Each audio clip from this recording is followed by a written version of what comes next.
السلام علیکم کے اس کے ناول پہ آپ سب کو ویلکم۔ ایک خوبصورت ناول پیش کر رہے ہیں جس کا نام ہے پھولوں کی پالکی۔ ناول کی رائٹر ہے نور بانو محجوب۔ چلیے چلتے ہیں ناول کی جانب۔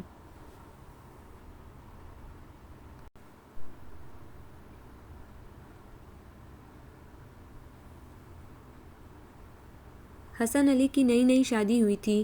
وہ علی گڑھ یونیورسٹی میں لیکچرر تھے۔ بڑی اچھی شہرت اور خوبصورت پرسنالٹی کے مالک تھے، ذہین اور ہر دل عزیز۔ ان کا انداز تکلم دل موہ لینے والا تھا۔ جب وہ لیکچر دیتے کلاس میں سناٹا طاری ہو جاتا، ایسے میں صرف کاپیوں پر قلم چلنے کی سرسراہٹ سنائی دیتی تھی۔ ان کے 3 بھائی اور صرف ایک بہن تھی۔ والد نقشہ نویس تھے۔ ایک بھائی نے خطاطی میں اپنا نام پیدا کیا تھا، دوسرا آرٹسٹ تھا اور چوتھا زیر تعلیم تھا۔ بہن سب سے بڑی تھی اور دہلی میں بیاہی تھی۔ یہ ان دنوں کی بات تھی جب پاکستان کی تحریک آزادی عروج پر تھی اور قرارداد پاکستان پاس ہو چکی تھی۔ ہندوستان میں نسلی اور قومی دشمنیوں کی بنیاد پڑ چکی تھی۔ ایک سیاست اور علیحدگی پسندی کی جنگ تھی اور دوسری جنگ ہندو اور مسلمانوں کے مابین جاری تھی۔ نفرتوں اور تعصب کی جنگ، جگہ جگہ بلوے شروع ہو گئے تھے، کیونکہ ہر شخص جانتا تھا کہ تقسیم ہند کا اعلان کسی وقت بھی ہو سکتا ہے۔ اس لیے جہاں جہاں مسلمان اقلیت میں تھے، وہاں سے یا تو وہ نقل مکانی کے لیے مجبور کر دیے گئے تھے یا پھر ان کے گھر پھونک دیے جاتے۔ پھر وہ شب گھڑی آ گئی جب پاکستان عالم وجود میں آ گیا اور ہندو سکھ اپنی ننگی تلواریں اور کرپانیں ہاتھوں میں لہراتے سڑکوں پر نکل آئے۔ مسلمانوں میں جوش پیدا ہونا فطری تھا۔ پاکستان جانے والے قافلے ترتیب دیے جانے لگے، جگہ جگہ کیمپ لگ گئے، ٹرینیں، موٹریں اور بیل گاڑیاں چل پڑیں، مگر دشمنوں نے لوٹ مار کا بازار گرم کر دیا تھا۔ انہی دنوں معلوم ہوا کہ حسن علی کے سسرال میں بلوائیوں نے حملہ کر دیا اور سب کو قتل کر دیا۔ حسن علی کی دلہن عذرا اپنی چھوٹی بہن سدرا کے ساتھ سسرال میں تھیں۔ حسن علی جب بیوی کو لینے گئے تو چھوٹی بہن بھی ساتھ آ گئی، اس طرح وہ بچ گئی تھی۔ شہید ہونے والوں میں عذرا کے ماں باپ، 2 جوان شادی شدہ بھائی اور ان کے بیوی بچے تھے۔ ایک بڑی بہن جو بریلی سے اپنے والدین سے ملنے میکے آئی ہوئی تھی، 2 بچوں کے ساتھ ظالموں نے انہیں بھی قتل کر ڈالا، صرف پاکستان بننے کی حسد میں۔ جب اطلاع ملنے پر حسن علی اپنے والد کے ہمراہ وہاں پہنچے تو خون کا دریا دیکھ کر انہیں غش آ گیا۔ اگر لوگ انہیں نہ پکڑ لیتے تو وہ انہی لاشوں پر گر پڑتے۔ جب لاشیں اٹھائی جانے لگیں تو ان لاشوں کے درمیان عذرا کے والد عظیم صاحب بے ہوش پائے گئے۔ لگتا تھا کہ وہ یہ خونی منظر دیکھ کر چکرا کر وہیں گر کر بے ہوش ہو گئے اور خون میں لت پت ہو گئے۔ دشمن انہیں مردہ سمجھ کر چھوڑ گئے۔ انہیں فوراً ہسپتال پہنچایا گیا، مگر وہ مسلسل گمسم تھے۔ چپ لگ گئی تھی انہیں۔ انہوں نے کھلی آنکھوں سے وہ خونی منظر دیکھا تھا۔ جوان بیٹوں بیٹیوں، بیوی اور معصوم بچوں کو قتل ہوتے دیکھا تھا۔ ان کی چیخیں اور دہائیاں سنی تھی۔ بھلا کس طرح اپنے اوپر قابو پا سکتے تھے؟ گنگ ہو کر ایک ایک کی شکل دیکھتے تھے۔ پھر جب کچھ نارمل ہوئے تو سب کو آوازیں دینا شروع کر دیں۔ جب کہیں سے کوئی آواز نہ آتی تو گھبرا کر رونے لگتے۔ ڈاکٹروں نے انہیں تسلی دی۔ بڑے صاحب، آپ کس کو بلاتے ہیں؟ جانے والوں نے بھی کبھی مڑ کر دیکھا ہے؟ بھلا صبر کریں۔ پھر ڈاکٹر کے مشورے سے حسن علی ان کی دونوں بیٹیوں کو باپ سے ملانے ہسپتال لائے تو انہیں سکتے کے عالم میں دیکھتے رہے۔ شاید وہ انہیں بھی مردہ سمجھ بیٹھے تھے۔ لڑکیاں ان سے لپٹ کر شدتوں سے رو دی۔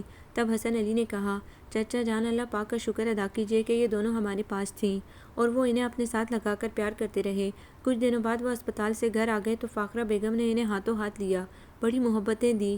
عظیم خان کا پیشہ حکمت تھا۔ وہ اپنے علاقے کے مشہور اور سند یافتہ حکیم تھے۔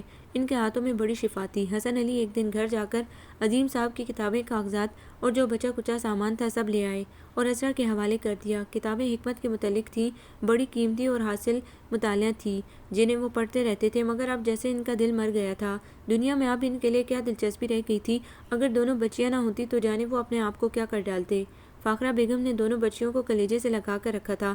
عظیم صاحب کو اداس اور چپ دیکھتی تو انہیں تسلی دیتی، بھائی صاحب صبر کریں، کچھ پانے کے لیے کچھ کھونا تو پڑتا ہی ہے۔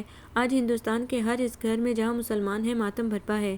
باری تعالیٰ کا لاکھ شکر ہے کہ پاکستان بن گیا، ہمارے ان غموں کی تلافی ہو جائے گی، ہم ایسے بہت سے گھر بنا لیں گے۔ جانے والے تو اس ملک خداداد پر قربان ہو گئے، ہم انہیں کبھی نہیں بھول سکتے۔ سرکاری افسروں، اساتذہ اور ملازمین کے لیے اسپیشل ٹرینیں چلائی گئی تھیں اور اسی ٹرین سے حسن علی کا پورا خاندان کراچی میں شفٹ ہوا تھا۔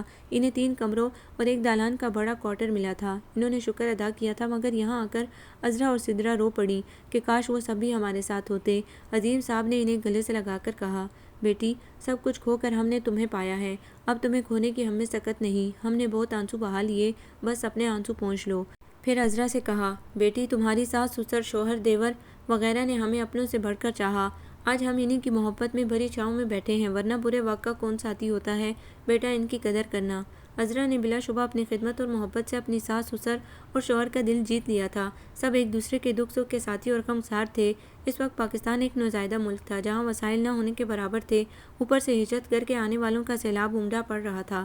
وہ شوق جنون تھا کہ پاکستان کی سرزمین پر قدم رکھتے ہی سجدہ ریز ہو جاتے، روتے اور اس کی مٹی آنکھوں سے لگا کر چہرے پر مل لیتے۔ اسی طرح آنے والوں کی خیر مقدم کے لیے یہاں کے مقامی لوگوں نے دیگیں پکوائیں، پانی اور دودھ کی سبیلیں لگوائیں۔ پاکستان کے لیے اپنا تن من، اپنا خاندان، اپنا گھر، اپنے جگر پارے، اپنا مال و متاع لٹا کر آنے والوں کے لیے انہوں نے بھی اپنے گھر اور اپنے دل کے دروازے کھول دیے تھے۔ دونوں طرف خلوص، محبت و چاہتوں اور دریا دلی کا وہ مظاہرہ تھا کہ قرون اولیٰ کا منظر یاد آ گیا جب مسلمانوں نے مکہ مکرمہ سے ہجرت کر کے مدینہ منورہ کی مقدس سرزمین پر قدم رکھا تھا اور وہاں ان کا والہانہ خیر مقدم ہوا تھا۔ اسی طرح کے نظارے وہاں بھی نظر آئے ہوں گے۔ کاش پیار اور اخوت کا وہ موسم کبھی نہ بدلتا، پھر دیکھتے ہی دیکھتے آسمان پر تاروں کی طرح وہ پاکستان کے ہر شہر میں پھیل گئے۔ لیکن کراچی میں آنے والوں کی تعداد بہت زیادہ تھی۔ اس وقت یہ شہر بہت چھوٹا تھا مگر اس کا دل سمندر کی طرح وسیع تھا۔ پہلے تن کو چٹائیوں اور بھونس کا شہر آباد ہوا، پھر مکان، بنگلے، کوٹھیاں اور گلشن آباد ہو گئے اور کراچی عروس البلاد کہلایا جانے لگا۔ عظیم صاحب اپنے علاقے کے مشہور حکیم تھے، ان کے ہاتھوں میں بڑی شفا تھی۔ اب جو کراچی آئے تو انہوں نے یہاں ڈاکٹر حکیموں کی بڑی کمی محسوس کی۔ تب انہوں نے سوچا کہ کیوں نہ وہ اپنا مکتب قائم کر دیں۔ تب عظیم صاحب نے اپنے داماد حسن سے مشورہ کیا۔ حسن علی تو جیسے کھل اٹھے۔ بڑا اچھا خیال ہے چچا جان، میں آپ کے ساتھ پورا تعاون کرنے کو تیار ہوں۔ جیتے رہو صاحبزادے۔ اور بھائی صاحب آپ کیا کہتے ہیں؟ انہوں نے فضل صاحب کی طرف مسکرا کر دیکھا۔ بزرد شوق، اس سے اچھی اور کیا بات ہوگی؟ آپ کو مصروفیت مل جائے گی، بندگان خدا کا بھلا ہوگا اور دکھی انسانیت کی خدمت بھی ہو جائے گی۔ فضل صاحب مسکرائے۔ مگر چچا جان اس کے لیے کوئی جگہ دیکھنی پڑے گی، حسن علی نے کہا۔ ارے نہیں بیٹا، فی الوقت ہمارا کمرہ ہی کافی ہے، ایک میز اور 2 کرسیوں سے کام چل جائے گا۔ بس مجھے چند اتاروں کی دکانیں دکھا دینا، میرا کام آسان ہو جائے گا۔ محلے میں ایک مرزا بھی رہتے تھے جو عظیم صاحب کے پاس آتے جاتے رہتے تھے۔ اچھی خاصی دوستی ہو گئی تھی ان سے، انہیں حکمت سے خاصی دلچسپی تھی۔ آدمی اکیلے تھے، بیوی مر چکی تھی، 2 بیٹے شادی شدہ تھے۔ کبھی ایک کے پاس جا کر 2-4 دن رہ آتے، کبھی دوسرے کے پاس۔ طبیعت کے سیلانی تھے، ٹک کر کہیں نہیں بیٹھتے تھے، بیٹے باپ کا خیال رکھتے تھے، مگر مرزا جی یار باش قسم کے آدمی تھے، جہاں بیٹھتے باتوں میں رات گزار دیتے۔ انہوں نے جب سنا کہ عظیم صاحب پھر حکمت شروع کرنا چاہتے ہیں تو مارے خوشی کے اچھل پڑے۔ واہ صاحب یہ بات ہوئی، آپ مجھے اپنا کمپاؤنڈر رکھ لیجئے گا، نسخے بنا کر دیا کروں گا اور کام بھی آپ کا کر دیا کروں گا۔ مرزا جی کہکا لگا کر بولے، یہ آپ کی محبت اور نوازش ہے مرزا جی، اس سے اچھی اور کیا بات ہو سکتی ہے کہ میں نسخہ تجویز کروں اور آپ بنا کر دیں۔ عظیم صاحب نے مسکرا کر انہیں سراہا۔ دونوں تقریباً ہم عمر، ہم خیال اور خوش مزاج تھے۔ اس کمرے میں باپ بیٹی رہتے تھے اپنے مختصر سامان کے ساتھ۔ اب انہوں نے کمرے کا وہ حصہ خالی کر کے پردہ ڈال دیا تھا جہاں سے دروازہ باہر کو کھلتا تھا۔ ایک دروازہ گھر کے اندر جانے آنے کا تھا، اس لیے دشواری نہیں ہوئی، اور خالی حصے میں ایک چھوٹی الماری، ایک میز اور 2-3 کرسیاں ڈال دی گئیں اور کام شروع ہو گیا۔ باہر دروازے پر ایک بورڈ لگا دیا گیا تھا اور جو نہیں جانتا تھا اسے مرزا جی نے بتا دیا تھا۔ عظیم صاحب کو دکانوں پر جانا نہیں پڑتا، وہ چیزیں جو دواؤں میں شامل تھی لکھ دیتے اور مرزا جی جا کر لے آتے تھے۔ کوٹنے پیسنے کا بھاری کام مرزا جی اور عظیم صاحب مل کر لیتے تھے، باقی ہلکا پھلکا کام سدرا کر لیتی تھی۔ اس طرح مطب اور دواؤں کا کام مکمل ہو گیا تھا اور مریض آنا شروع ہو گئے تھے۔ صبح و شام رونق لگی رہتی تھی اور عظیم صاحب خاصے فریش اور خوش نظر آنے لگے تھے۔ عظیم صاحب اپنے مریضوں سے پیسے کم لیتے تھے، محبتیں اور تسلیاں زیادہ دیتے تھے۔ قدرت نے ان کے ہاتھ میں شفا دی تھی، اس لیے اب دوسرے محلے کے لوگ بھی یہی آنے لگے تھے اور عظیم صاحب کے مطب کی شہرت دور دور پھیل گئی تھی۔ حسن علی کی 2 بھاوجیں تو پہلے ہی گھر آ گئی تھیں، چھوٹا بھائی بھی تعلیم پوری کر کے برسر روزگار ہو گیا تھا۔ فاخرہ بیگم نے اس کی شادی عذرا کی چھوٹی بہن سدرا سے کر دی اور سدرا جب ایک بیٹے کی ماں بنی اس کے بعد عظیم صاحب بھی انتقال کر گئے۔ پھر تو ایک کے بعد دیگرے کئی لوگ اپنی جگہ چھوڑ گئے۔ حسن علی کے والد فضل صاحب اور مرزا شجاع بیگ جنہوں نے دوست کی موت کے بعد 1 سال مطب سنبھالا، پھر وہ بھی نہ رہے، قضا نے جیسے بساط ہی الٹ دی تھی۔ بہرحال آنے والوں کو ایک دن جانا بھی ہوتا ہے، حیات بعد الممات کا یہی فلسفہ انسان کو صبر کی قوت عطا کرتا ہے، چنانچہ انہوں نے بھی صبر کر لیا تھا۔ اللہ پاک نے حسن علی کو بھی 5 بیٹے اور 2 بیٹیاں دی تھی۔ انہوں نے ان کی اچھی تعلیم و تربیت کی اور سب اعلیٰ سرکاری پوسٹ پر فائز ہوئے۔ اس عرصے میں انہوں نے اپنی کوٹھی بنوا لی تھی اور بیٹوں کی شادیاں کر کے انہیں کوٹھی میں منتقل کر دیا تھا۔ فاخرہ بیگم نے اولاد کی خوشیاں دیکھ لی تھی۔ فضل صاحب کے بعد ان کا نمبر آ گیا اور وہ بھی چلی گئیں، صرف بڑی آپا رہ گئی تھیں جنہوں نے ماں کی جگہ سنبھال لی۔ حسن علی اور عذرا بھی اب پوتے پوتیوں اور نواسوں والی ہو گئی تھی۔ وہ بھی بڑھاپے کی دہلیز پر کھڑی تھی اور شوہر بھی ریٹائرڈ ہو گئے تھے۔ سب کی شادیاں ہو گئی تھی۔ سب سے چھوٹا بیٹا اسد باقی تھا جو ابھی زیر تعلیم تھا، مگر وہ ابھی تک اپنے اسی کوارٹر میں تھے جو سرکار کی طرف سے انہیں الاٹ ہو چکا تھا۔ بیٹوں بہوؤں نے لاکھ کہا، ابا جان آپ سب لوگ ہمارے ساتھ کوٹھی میں رہیں۔ 1000 گز پر بنی بڑی اور پر آسائش کوٹھی کے ہوتے ہوئے آپ اپنے اسی چھوٹے سے سرکاری کوارٹر میں رہ رہے ہیں، ہمیں بھی تو خدمت کا موقع دیجیے۔ حسن علی نے مسکرا کر کہا، بچوں یہ کوارٹر ہمارا ماضی ہے، ہماری پناہ گاہ ہے۔ اسی گھر نے ماں کے آغوش کی طرح ہم سب کو سمیٹ کر گرمی سردی اور موسموں کی سختی سے بچایا ہے۔ اس کے آنگن میں ہمارے بچوں کی معصوم کلکاریاں اور اس کی فضاؤں میں آوازوں کی موسیقی گونج رہی ہے۔ یہ گھر ہمیں بہت عزیز ہے۔ جب ہم نہ رہیں تو یہ گھر کسی فلاحی ادارے کو ہماری طرف سے گفٹ کر دینا تاکہ ہماری روحیں قیامت تک مطمئن رہیں۔ اسی لیے ہم نے تم سب بھائی بہنوں کے لیے 2 منزلہ وسیع کوٹھی بنوا دی تاکہ اس میں تمہارا پورا خاندان آرام سے ایک ساتھ رہے، ایک دوسرے کے دکھ سکھ میں شریک ہو۔ وقت تیزی سے گزرتا رہا اور حسن علی بھی نہ رہے۔ ماں نہ باپ، نہ بڑا بھائی، نہ بھاوج، البتہ سارا آپی حیات تھیں جو جوانی میں بیوہ ہو کر ماں باپ کی ٹھنڈی چھاؤں میں آ گئی تھیں۔ لاکھ سب نے چاہا کہ وہ دوسری شادی کر لیں مگر وہ نہ مانی۔ زیادہ اسٹارٹ کرتے تو کہنے لگتی، اب مجھے باسط جیسا شوہر کہاں ملے گا، ان کے ساتھ گزرے لمحات ہی میرے حاصل زندگی ہیں، کوئی مجھے دوسری شادی کے لیے نہ مجبور کرے۔ اور فاخرہ بیگم انہیں گلے سے لگا کر چوم لیتی، اچھا اچھا اپنا دل نہ برا کرو، اب تم سے کوئی نہیں کہے گا۔ پھر کسی نے سارا آپا سے عقد ثانی کے لیے نہیں کہا اور ماں نے گھر کا پورا خرچ تمام انتظام بیٹی کے حوالے کر دیا تاکہ اسے کسی کمی کسی محرومی کا احساس نہ ہو۔ ماں باپ اور سب بھائی بہن حتیٰ کہ بھاوجیں تک سارا آپا سے ہر کام ہر بات میں مشورہ لیتی تھی اور سارا آپا ابر کرم کی طرح پورے گھر پر چھائی ہوئی تھی اپنی تمام تر محبتوں چاہتوں اور ممتا سمیت۔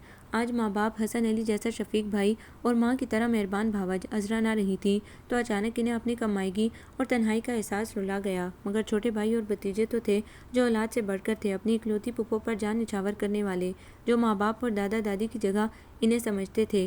وہ آ کر ان کے گلے لگ جاتے، پھپھو جانی آپ کا مقام کوئی نہیں چھین سکتا، آپ ہماری بزرگ ہیں، ہمیں ہر لمحہ آپ کی دعاؤں کی ضرورت ہے، آپ اپنے کو تنہا نہ سمجھیں۔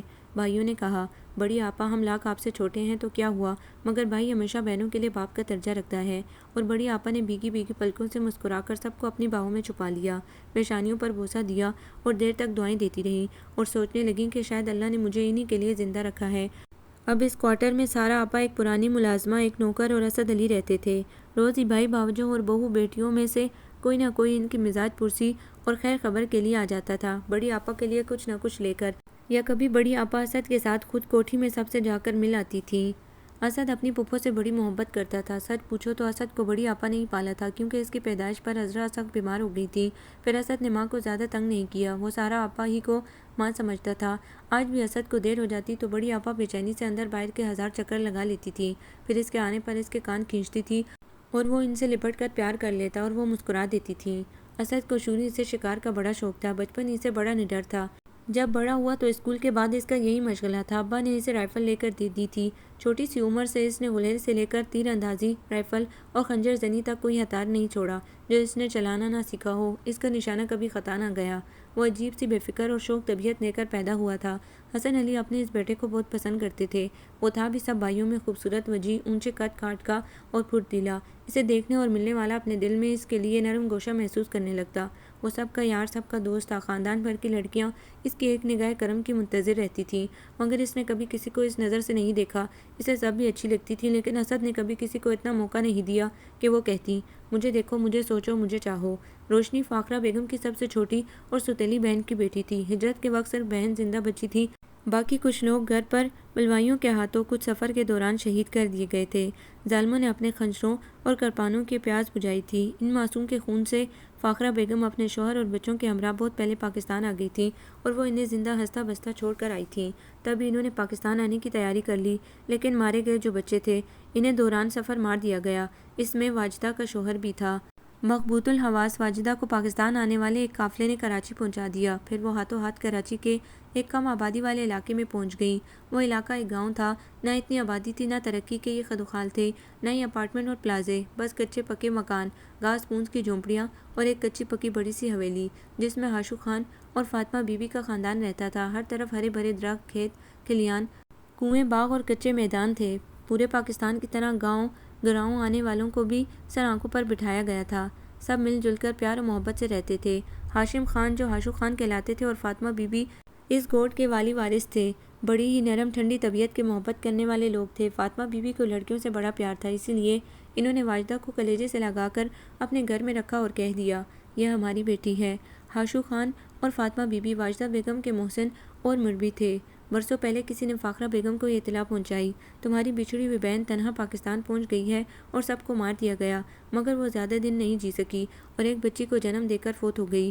فاخرہ بیگم کے تو کلیجے پر چھریاں چل گئیں، بہت روئیں اور اس اطلاع دینے والے کو تلاش کیا تو اس کا کہیں پتہ نہیں چلا، جیسے یہ کسی انسان کی نہیں ہاتف غیبی کی صدا تھی۔ آخر وہ رو پیٹ کر بیٹھ گئیں۔ جب بہن کی یاد آتی تھی تو ٹھنڈی ٹھنڈی آہیں بھرنے لگتی، پلکیں بھیگ بھیگ جاتی اور اس کا چہرہ آنکھوں میں پھرنے لگتا۔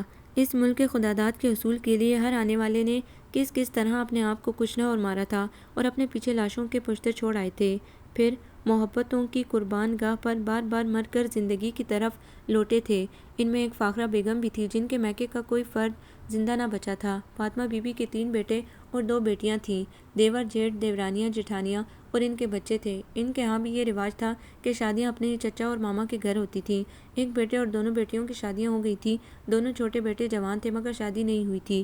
فاطمہ بی بی کا خیال تھا کہ واجدہ ڈیلیوری سے فارغ ہو جائے تو وہ اسے اپنی بہو بنا لیں گی، لیکن واجدہ کے آنے سے گھر میں جھگڑے شروع ہو گئے تھے۔ سب نے ایک زبان ہو کے کہہ دیا تھا، اس لڑکی کو آپ لے تو آئی ہیں، اسے اپنی بیٹی بنا لیا، اپنے گھر پناہ دی، اس کا خیال رکھا، سب درست صحیح، مگر ہم اسے اپنے خاندان میں شامل نہیں کر سکتے۔ دیورانی اور جٹھانی اور چچا ماما نے احتجاج کیا، ہم اپنی بیٹیوں کا حق اسے نہیں دے سکتے، یہ بات ذہن نشین کر لیں۔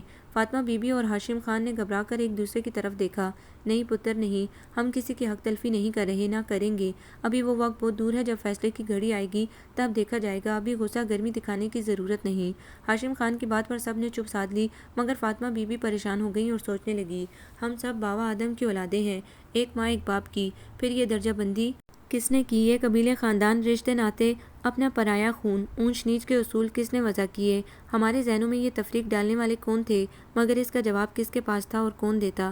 صدیاں گزر گئیں، سندھ کی دیہی پرانی فرسودہ روایتیں کسی نہ کسی شکل میں اب بھی موجود تھیں، جہالت کے نقش کو کے مدم پڑ گئے تھے مگر مٹے نہیں تھے، اپنا خون، اپنی ہڈی چمڑا، اپنا خاندان، اپنی روایتیں اسی طرح پوجی جا رہی تھیں۔ آج بھی جائیداد اور زمین کی خاطر جوان لڑکیوں کا عقد قرآن شریف سے کر دیا جاتا تھا اور ان کے پاؤں میں اندیکھی زنجیر ڈال دی جاتی تھی۔ فاطمہ بی بی جذبات کی روح میں بہتی ہوئی جانے کتنی دور نکل گئی تھی، انہیں آج بھی اپنی بڑی بہن مومل پر ڈھائے جانے والے مظالم نہیں بھولتے تھے، جن کا نکاح قرآن شریف کے ساتھ پڑھا دیا گیا تھا اور اسے ایک بیراگین کی زندگی جینے پر مجبور کر دیا گیا تھا۔ نہ وہ رنگین کپڑے پہن سکتی تھی، نہ سنگار کر سکتی تھی، نہ وہ کسی شادی بیاہ کی تقریب میں شرکت کر سکتی تھی۔ ایک دن نہ جانے اس کے جی میں جوانی کی کیسی لہر اٹھی کہ اس نے نہا دھو کر بگ سے اپنا نکاح کا سرخ ریشمی جوڑا نکال کر پہنا، زیور پہنے، پورا سنگار کیا، ہاتھ بھر بھر کے چوڑیاں پہنی، خوشبو لگائی، بالوں میں پھول سجائے اور سہج سہج چلتی ہوئی آئینے کے سامنے جا کر کھڑی ہو گئی۔ اس کے انگ انگ سے خوشیوں کے شرارے نکل رہے تھے، ہونٹ خود بخود مسکرا رہے تھے، اسے اپنے اوپر ٹوٹ کر پیار آ رہا تھا۔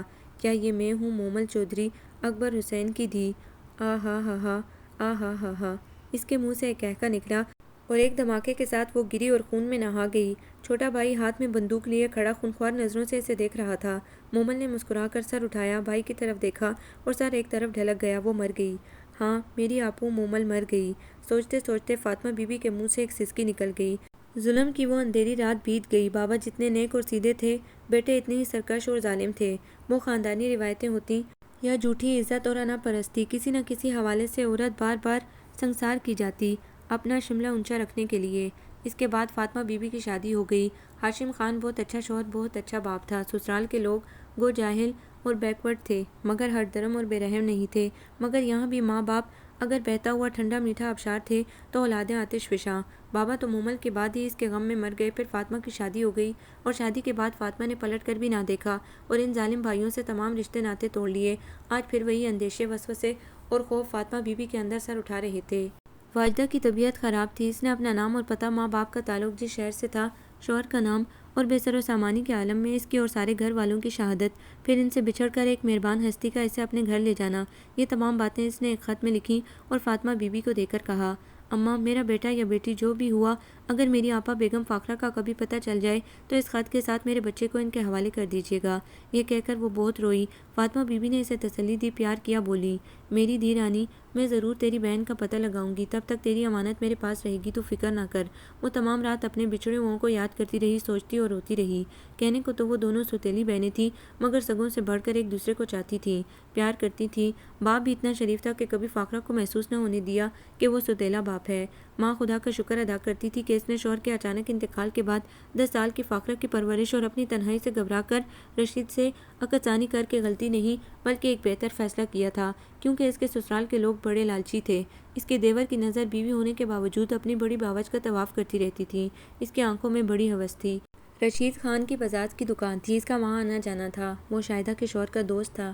شاہدہ کا شوہر بیمار رہتا تھا، وہ تب دق کا مریض تھا اور اپنے گھر والوں سے نالا رہتا تھا، اسی لیے وہ رشید کے سامنے اپنا دل کھول دیتا تھا۔ ایک دن اس کی حالت سخت خراب تھی، رشید اس سے ملنے آیا تو اختر اس کا ہاتھ پکڑ کر رونے لگا، بولا میں اب نہیں بچوں گا، تم بھی دعا کرو اللہ مجھے ابدی سکون نصیب کرے، اب مجھ سے یہ تکلیفیں نہیں سہی جاتی اور میرے بعد میرے بچے اور شاہدہ رول جائیں گے، تم مجھ سے وعدہ کرو کہ تم اسے اپنی زوجیت میں لے لو گے تاکہ میری روح کو سکون مل جائے۔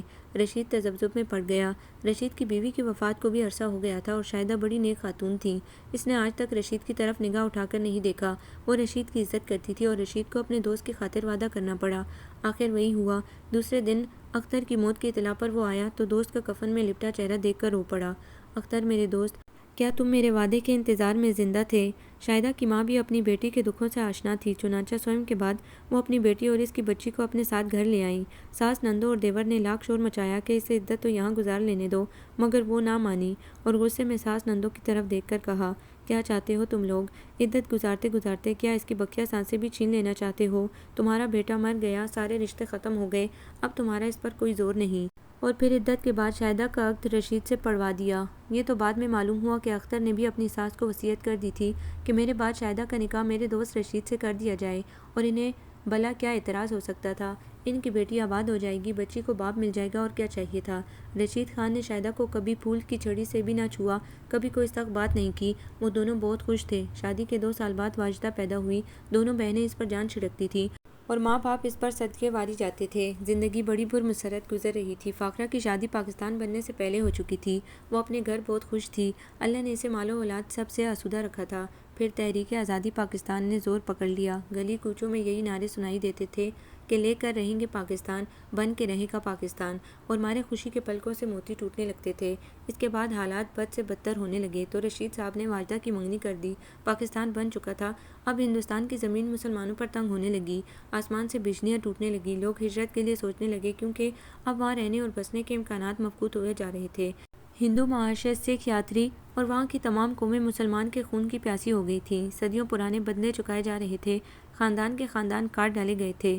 فاخرہ اپنے شوہر، بیٹی، بہو کے ساتھ پاکستان آ چکی تھی۔ حالات بگڑے تو رشید احمد نے واجدہ کی شادی کر دی تاکہ وہ بیٹی کی ذمہ داری سے سبکدوش ہو جائیں۔ اس کے بعد ہی انہوں نے رخت سفر باندھا۔ اپنی جانوں کو لے کر نکلے تھے، مگر اس خونی سرزمین نے کسی کو نہ چھوڑا، صرف واجدہ جانے کیسے بچ نکلی تھی۔ اس نے پاکستان جانے والے دوسرے قافلے میں پناہ لے لی تھی اور پھر وہ اپنے ان مہربان اور شفیق لوگوں کے ہمراہ اس دیس پہنچ گئی۔ واجدہ کے دل میں ماں باپ اور شوہر کی موت کا غم بیٹھ گیا تھا۔ اس کے شکم میں ننھی بچی روشنی پرورش پا رہی تھی۔ اس کے شہید شوہر کی پہلی اور آخری نشانی۔ فاطمہ کا خیال تھا کہ بچے کی پیدائش کے بعد ہم واجدہ کو اپنی بہو بنا لیں گے، باہر کہیں نہیں دیں گے، مگر روشنی کو جنم دے کر اس نے ہمیشہ کے لیے آنکھیں بند کر لیں اور اپنے پیاروں کے پاس پہنچ گئی۔ وڈیرا ہاشم خان کے بھائی، بھتیجے، بیٹے بیٹیاں، چچا سبھی اس گوٹ کے وارث تھے۔ ہاشم خان کی میت اور مشورے سے گوٹ نے کافی ترقی کر لی تھی۔ ٹیوب ویل لگ گئے تھے، بیکار پڑی ہوئی اسکول کی عمارت ٹھیک کروا کر پڑھائی شروع کر دی گئی، کئی ٹیچروں نے اپنی خدمات پیش کر دی تھیں۔ اب گوٹ کے بچے کم سے کم پرائمری تک تعلیم حاصل کر لیتے تھے، پھر مزید سہولت میسر ہوتی گئی، بچے کراچی جا کر پڑھنے لگے۔ مگر ہاشم خان کے 2 بیٹے بیٹیاں اور چچا بھائی وغیرہ اب بھی یہی چاہتے تھے کہ وہ خود مختار حکمرانوں کی طرح اپنے ہاریوں مزاروں پر حکومت کریں، ان کا کوئی بچہ اسکول میں نہ پڑھے، نہ شہر جائے۔ لیکن ہاشم خان کا ان سب پر کنٹرول تھا، وہ انہیں اپنی منمانی نہیں کرنے دیتے تھے، جس کی وجہ سے در پردہ وہ سب ہاشم خان اور فاطمہ بی بی کے خلاف ہو گئے تھے۔ واجدہ کو اپنے گھر بیٹی بنا کر رکھنے کا ہنگامہ بھی اسی اختلاف کی ایک کڑی تھا۔ اسی طرح انہوں نے ان پر جتا دیا تھا کہ جو تم چاہتے ہو وہ نہیں ہو سکتا۔ فاطمہ بی بی کو اس واقعے نے دل گرفتہ کر دیا اور انہیں اپنا ماضی پھر ڈسنے لگا تھا۔ واجدہ ایک پیاری سی بیٹی فاطمہ بی بی کے سپرد کر کے چلی گئی تھی۔ تھی۔ اس دن وہ بہت روئیں اور پھر انہوں نے ننھی روشنی کو سینے سے لگا لیا کہ وہ نہیں تو اس کی بیٹی صحیح۔ ان کی ممتا کی تسکین تو ہو گئی تھی، پھر وہ فاطمہ بی بی کی مہربان آغوش میں پرورش پانے لگی۔ ننھی سی بن ماں کی بچی کو پالنا کتنا مشکل ہوتا ہے آج انہیں اندازہ ہو گیا تھا۔ جب وہ فیڈر سے بھی نہ چپ ہوتی تو وہ اسے کندھے سے لگا کر کمرے میں ٹہلنا شروع کر دیتی تھی اور ممتا سے چھلکتی مدھم آواز میں اسے تھپک تھپک کر لوری سنانے لگتی۔ پھولوں کی پالکی میں رانی میری سوئے، آ جا رہی نندیا تو چپکے سے آ جا، تاروں کی چھاؤں میں چندا میری سوئے، آ جا رہی نندیا تو چپکے سے آ جا۔ فاطمہ بی بی نے روشنی کو اپنے ہاتھوں کا چھالا بنا کر رکھا تھا۔ سوائے ان دونوں میاں بیوی کے کوئی بھی روشنی کو کوئی اہمیت نہیں دیتا تھا، حالانکہ وہ سب کی طرف لپکتی تھی، مگر اس کے لیے کسی کی نگاہوں میں التفات نہ تھا۔ ہاشم خان مسکرا دیتے اور فاطمہ بی بی کے اندر چھریاں سی چل جاتی اور ان کی آنکھوں کے سامنے اپنی معصوم بہن مومل آ جاتی، وہ سہم جاتی۔ روشنی خاندان بھر کے لیے تنازع بن گئی تھی، کیونکہ خاندان برادری والے چاچا ماموں کی بیٹیاں دستور کے مطابق ہاشم خان کے بیٹوں سے منسوب تھیں، جبکہ ماں نے یہ اعلان کر دیا تھا کہ روشنی میری بہو بنے گی۔ دھماکہ تب ہی ہوا تھا اور سب بھی چونک پڑے۔ یہ بات ہاشم خان کی بہن سکینہ کو بہت بری لگی اور وہ بھائی سے اپنا حق مانگنے نہیں بلکہ چھیننے آ گئی۔ ادا معلوم نہیں کس کمی کمین کو بارڈر سے اٹھا لایا۔ پہلے تو اس جنم جلی نے میرے سینے پر موصل پیلا۔ میرے سائیں کو وہ اچھی لگی تھی، وہ تو میری بددعا سے مر گئی۔ اللہ سائیں نے میرا گھر اجڑنے سے بچا لیا، مگر وہ ناگن اپنی بیٹی کو چھوڑ گئی، اسے تم نے اپنے سر پر بٹھا لیا ہے۔ ادا تمہیں تو ذرا بھی ذات برادری کا خیال نہ آیا؟ کیا ہماری بیٹیاں گورے سے اٹھ کر آئی ہیں جو ان کی جگہ دوسری عیش کریں گی؟ سن لے ادا، مجھے بھی اسے سر سے اتارنا آتا ہے، سوچ لے ورنہ پہلے ہی اس کا انتظام کر دے، کسی ہاری پٹواری کے ہاتھوں میں اس کا ہاتھ دے دینا۔ سکینہ بلا جھجک بھائی کے سامنے بول رہی تھی۔ آج سے پہلے کبھی بہن نے بھائی کو اس طرح نہیں للکارا تھا۔ اس بدتمیزی پر ہاشم خان کا خون کھل گیا، جی تو چاہے اسے کھڑے کھڑے دو ہاتھ جڑ کر گھر سے نکال دیں، مگر بیاہی بہن تھی، پھر سسرال میں اس کی کیا عزت رہ جاتی، اسی لیے بڑے ضبط کے بعد بولے۔ دیکھ سکینہ، ہم نے اس کی مرتی ہوئی ماں سے وعدہ کیا تھا کہ ہم اسے اپنا بنا کر رکھیں گے، اسے باہر نہیں دیں گے، اور تو مجھے خدا اور اس کی ماں کے سامنے حشر کے دن شرمندہ کرنا چاہتی ہے۔ میرے دونوں بیٹے تو لے لے، مگر دلاور خان کو میں نہیں دوں گا، وہ میری روشنی کے سر کا سائیں ہے۔ بس بس رہنے دے، میں سب جانتی ہوں، لیکن یہ کبھی نہیں ہوگا، میری سونی کی جگہ کوئی نہیں لے سکتا۔ اور وہ دم دم کرتی چلی گئی۔ فاطمہ بی بی اپنا سر پکڑ کر رہ گئی اور ہاشم خان کے چہرے پر سوچ کی پرچھائیاں لرزنے لگیں۔ جس نے بھی سنا سکینہ کی طرفداری میں بولا کہ ادی سکینہ ٹھیک کہتی ہے۔ روشنی اب گھر کی ملازمہ کے ساتھ گوٹ کے اسکول جانے لگی تھی اور فاطمہ بی بی اسے گھر میں بھی پڑھاتی تھی۔ پھر دو بیٹوں کی شادیوں کی تیاریاں ہونے لگی، جن کی دلہنیں ماموں اور چاچا کی بیٹیاں تھیں۔ وہ لوگ جلدی کر رہے تھے اور انہیں یہ ڈر بھی تھا کہ کہیں ہاشم خان بہن کے خوف سے روشنی کی شادی ان کے کسی ہونے والے داماد سے نہ کر دیں، کیونکہ دلاور سونی کا منگیتر تھا۔ گھر میں شادی کی گہما گہمی اور خوشیوں کے نغمے گونج رہے تھے۔ اس دھوم دھام میں فی الوقت سارے اختلاف اور شکوے گلے دب گئے تھے۔ روشنی گو ابھی چھوٹی تھی، مگر اس کے قد کاٹ اور رنگ روپ سے لگتا تھا کہ ماں سے زیادہ حسین ہوگی۔ وہ سب کی سخت نگاہوں کی زد میں رہتی تھی۔ اپٹن لگانے، مایوں بٹھانے اور مہندی بری میں کسی نے بھی روشنی کو آگے نہیں ہونے دیا۔ ہر جگہ سے لڑکیاں اسے بھگا دیتی تھیں۔ وہ روحانسی ہو کر فاطمہ بی بی کی گود میں سر رکھ دیتی تھی۔ اماں، یہ سب مجھے کیوں بھگا دیتی ہیں؟ میں بھی تو ادا کو دولہا بنے دیکھوں گی کہ کتنے اچھے لگتے ہیں۔ نہ دی رانی، آنسو پونچھ لے، خوشی کے دن روتے نہیں ہیں، میں تجھے خود لے جا کر دولہا دکھا دوں گی۔ وہ اس کے آنسو پونچھ کر پیار کر لیتی، جانتی تھی کہ سب لوگ اور خصوصاً لڑکیاں اس سے بیر رکھتی ہیں۔ اور پھر ہاشم خان نے اسے اٹاری پر بٹھا دیا، اس کے ساتھ ماسی کو کر دیا اور وہ بڑے آرام سے گھوڑے پر بیٹھے دولہا اور اس کے پیچھے چاچو کے 7 سالہ بیٹے انور کو شہبالہ بنے بیٹھا دیکھ رہی تھی اور خوشی سے تالیاں بجا رہی تھی۔ ہائے ماسی، انور چھوٹا سا دولہا بنا کتنا اچھا لگ رہا ہے۔ ہاں دی، رب سب کو یہ دن دکھائے، اللہ خیریت سے دلہن گھر آئے۔ نورا ماسی نے دعا دی۔ وہ اس گھر کی پرانی نمک خوار جو تھیں۔ پھر شام ڈلے دونوں دلہنیں حویلی میں آ گئیں۔ فاطمہ بی بی نے دونوں بہوؤں کی پیشانی چومی اور ان کے ہاتھوں میں سونے کے کنگن پہنا دیے اور ڈھیر ساری دعائیں دے کر چلی آئیں۔ روشنی دور ہی دور سے دیکھتی رہی، مسکراتی رہی۔ ان کے آنے کے بعد ساری رسمیں شروع ہو گئیں اور روشنی رات میں بار بار یہ سوچ کر مسکراتی رہی کہ بڑے ادا اتنے گورے چٹے ہیں، پر ان کی دلہن سانولی سلونی اور کچھ موٹی ہے۔ چھوٹے ادا کی دلہن بہت پیاری، چھوٹے ادا کی طرح گوری، نکھری نکھری اور خوبصورت نین نقش والی ہے۔ اور پھر یہ بات اس نے فاطمہ بی بی سے کہہ دی۔ نہ دی رانی، یہ بات کسی سے نہ کہنا، ورنہ سب تیری جان کو آ جائیں گی۔ اپنے کنبے قبیلے کی لڑکی لڑکا جیسا بھی ہوتا ہے، شادی اسی سے کی جاتی ہے، آگے اس کا نصیب۔ ویسے زرمینہ نادر کی پسند ہے، دونوں خوش رہیں گے۔ اچھا، مگر اماں چھوٹے ادا کی دلہن زیادہ خوبصورت اور پیاری ہے، وہ سب سے زیادہ خوش رہیں گے، ہے نا اماں؟ ہاں یہ تو ٹھیک ہے، پر خوشی کا تعلق شکل و صورت پر موقوف نہیں ہوتا، انسان کی اپنی خوبیاں، اپنی شخصیت بھی ایک چیز ہوتی ہے۔ اچھا اب تم سو جاؤ، اماں نیند نہیں آ رہی ہے، آپ مجھے وہ لوری سنا دیں۔ وہ ان سے لپٹ کر بولی۔ کون سی لوری؟ وہی پھولوں کی پالکی والی۔ وہ مسکرائی۔ چل ہٹ شریر کہیں کی، اتنی بڑی ہو گئی ہے اب لوری سنے گی؟ انہوں نے اسے ہنس کر گلے لگا لیا۔ بس اماں ایک بار۔ اس نے ان کے سینے میں سر گھسا دیا اور وہ اس سے تپکتے ہوئے گنگنانے لگی۔ پھولوں کی پالکی میں رانی میری سوئے، آ جا رہی نندیا تو چپکے سے آ جا، تاروں کی چھاؤں میں چندا میری سوئے، آ جا رہی نندیا تو چپکے سے آ جا۔ اور وہ واقعی سو گئی۔ انہیں سوتی ہوئی روشنی پر بے اختیار پیار آ گیا۔ پھر جانے کیا سوچ کر وہ اداس ہو گئی۔ جب سے دونوں بہوئیں گھر آئیں اس وقت سے روشنی ہر لمحہ ان کی نفرت بھری نگاہوں کی زد میں رہتی تھی۔ وہ کبھی محبت میں ان کے پاس جا کر بیٹھ جاتی تو وہ سمٹ کر ہٹ جاتی تھی، جیسے وہ کوئی اچھوت ہو۔ اگر ان کے کپڑے یا بدن روشنی سے مس ہو جائے گا تو وہ ناپاک ہو جائیں گی۔ کیا بات ہے بھابو، آپ مجھ سے بات نہیں کریں گی؟ ہم آپ سے ملنے آئے ہیں۔ نہ بابا، ہمارا تمہارا کوئی رشتہ نہیں، ہم غیروں سے نہیں ملتے، تم مجھے ہاتھ بھی نہ لگانا، جانے تم کون چوڑی چمارن کی دھی ہو۔ اور روشنی کو شوق سا پہنچا۔ وہ خاموشی سے اٹھ کر سیدھی فاطمہ بی بی کی طرف آ کر ان کی طرف آنسو بھری آنکھوں سے دیکھ کر بولی، اماں میرے ماں باپ کون تھے؟ آج تک آپ نے مجھے نہیں بتایا۔ روشنی اب بڑی ہو گئی تھی، نگاہوں کے زاویے سمجھتی تھی۔ اس نے فاطمہ سے سب کہہ دیا اور رونے لگی۔ فاطمہ بی بی نے اسے گلے سے لگا لیا۔ بچی، جو خود برا ہوتا ہے اس کی نظر میں کسی کی اچھائی نہیں آتی۔ تمہارے ماں باپ بہت شریف تھے، یہ ایک لمبی کہانی ہے، میں تمہیں ضرور سناؤں گی، تم کسی کی باتوں پر اپنا دل نہ جلانا، یہ تمہیں بھٹکانا چاہتے ہیں۔ فاطمہ بی بی نے روشنی کے آنسو پونچھتے ہوئے کہا۔ روشنی اب باشعور ہو گئی تھی اور ٹریجڈی اس کے ساتھ یہ تھی کہ اول وہ ان کے قبیلے اور خاندان کی نہیں تھی، دوسرے وہ خاندان کی سب لڑکیوں سے زیادہ خوبصورت، رہدار اور معصوم تھی۔ گوڈ کے اسکول سے اس نے 5 کلاسیں پاس کر لی تھی، لیکن اس کی سوچیں ایک میٹرک اور انٹر پاس لڑکی جیسی تھی۔ اس کا اٹھنا بیٹھنا، پہننا اوڑھنا، بات اور کام کرنے کا انداز سب سے مختلف اور منفرد تھا۔ وہ گاؤں اور پسماندہ ماحول میں رہنے کے باوجود ایک بڑے گھر کی بازوق لڑکی معلوم ہوتی تھی۔ یہ کچھ تو فاطمہ بی بی کی تربیت کا اثر تھا اور کچھ چیزیں اسے ماں باپ کی طرف سے ورثے میں ملی تھیں، جنہیں اس نے دیکھا نہ پرکھا نہ سوچا تھا، مگر اب وہ بہت کچھ سوچنے لگی تھی۔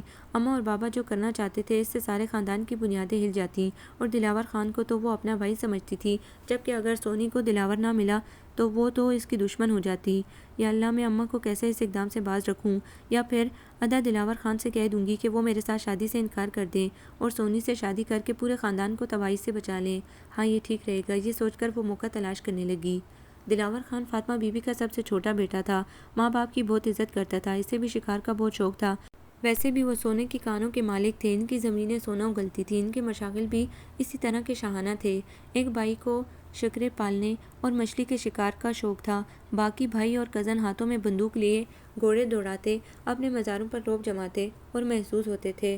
چھوٹا شکار کرنے میں دلچسپی رکھتا تھا، اپنے دوستوں کے ساتھ دور جنگلوں میں نکل جاتا، تیتر، مرغابیاں اور خرگوش کا شکار تو عام تھا، مگر کبھی کبھی چوکڑی بھرتا ہوا کوئی ہرن بھی گولی کی زد میں آ کر اپنی چوکڑی بھول جاتا تھا۔ اور سندھ کی جنگلی گپھاؤں میں کبھی کوئی شیر اور چیتا بھی دریافت ہو جاتا تھا، لیکن انہوں نے کبھی اپنے آپ کو خطرے میں نہ ڈالا تھا۔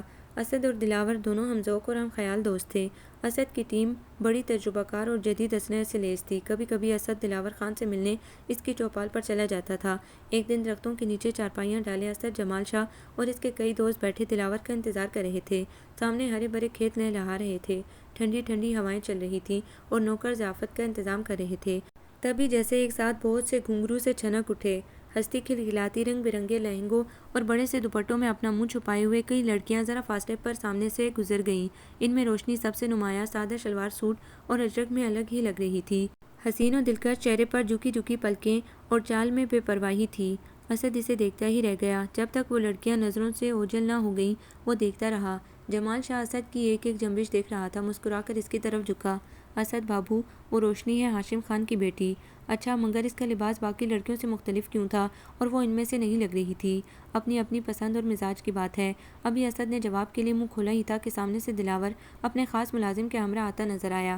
اس کے چہرے پر بڑی جاندار مسکراہٹ تھی اور اس نے سفید قلب دار شلوار قمیض پہن رکھی تھی۔ السلام علیکم۔ وہ آتے ہی اسد سے لپٹ گیا۔ یار معافی چاہتا ہوں، تمہیں انتظار کرنا پڑا، سب راضی خوشی؟ اللہ کا شکر ہے۔ تم بتاؤ، چلنے کا پروگرام نہیں ہے کیا؟ ہاں ہاں، کیوں نہیں، تم جانتے ہو اپنی عادت بیٹھنے کی نہیں، کب چل رہے ہو؟ کل کا دن تیاری کا، پرسوں روانگی۔ اسد مسکرایا۔ ٹھیک ہے۔ وہ انہیں لیے چوپال میں آ گیا۔ نوکروں نے تکھے کبابوں کے ساتھ کولڈ ڈرنک کی بوتلیں اور پھل سجا دیے میز پر۔ حسن علی اور عذرا اسد کی شادی کا ارمان دل میں چھپائے چلے گئے تھے۔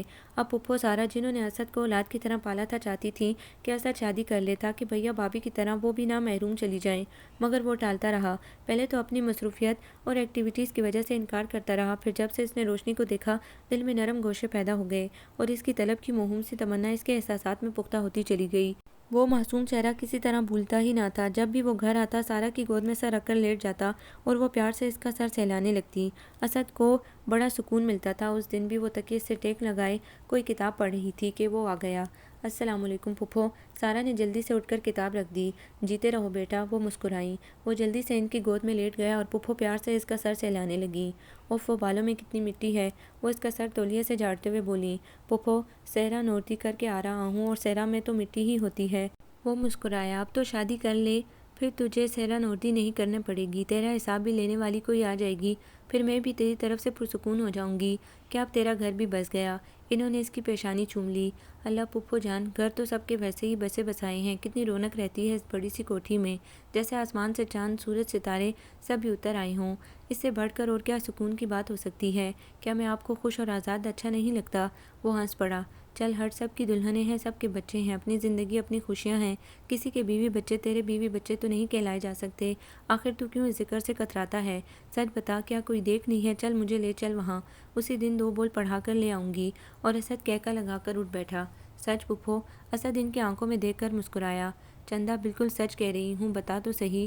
ہائے پھپھو، دیکھی تو تھی ایک، دل کو بہت اچھی لگی، پر جانے اب وہ کہاں ہوگی؟ کیا مطلب؟ سارا بیگم گڑبڑا گئیں۔ چھوڑیں پھپھو اس ذکر کو، یہ بتائیں کہ آپ الطاف چچا سے شادی کے لیے کیوں نہیں کہتی؟ وہ تو مجھ سے اتنے بڑے ہیں۔ ارے بیٹا، وہ اب کیا شادی کرے گا؟ شادیاں بار بار تھوڑی ہوتی ہیں، ایک شادی اسے راس نہ آئی، جوان بیوی اس سے جدا ہو گئی، اس حادثے کو بھی زمانہ گزر گیا، اب تو بیٹا بھی ماشاءاللہ جوان ہو گیا ہے، اب کیا اس کی شادی کے دن ہے، وہ کیا صحرا سجا کر اچھا لگے گا؟ پھپھو ہنس پڑی۔ کیا پھپھو؟ الطاف چچا کی شادی ہو گئی تھی اور یوسف ان کا بیٹا ہے، اور چچی جان؟ وہ انتہائی حیرت سے پوچھ رہا تھا۔ بیٹا، تمہاری چچی کی موت اتنی ڈرامائی اور غیر متوقع تھی کہ کوئی بھی یقین کرنے کو تیار نہ تھا۔ تم اس وقت چھوٹے تھے۔ منورہ بڑی حسین نازک سی گڑیا تھی، دلہن بن کر گھر آئی تو ہر شخص اس پر صدقے واری جانے لگا۔ وہ اتنی ہی پیاری تھی، الطاف کی خوشی کا تو کوئی ٹھکانہ نہیں تھا، جیسے اس کے کمرے میں چاند اتر آیا ہو۔ اتنی خوبصورت دلہن پا کر تو وہ پھولے نہیں سما رہا تھا۔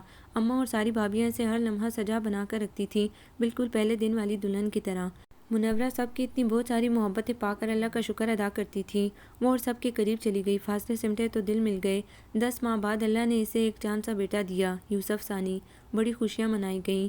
یوسف ابھی 4 ماہ کا تھا کہ سب نے پکنک کا پروگرام بنایا۔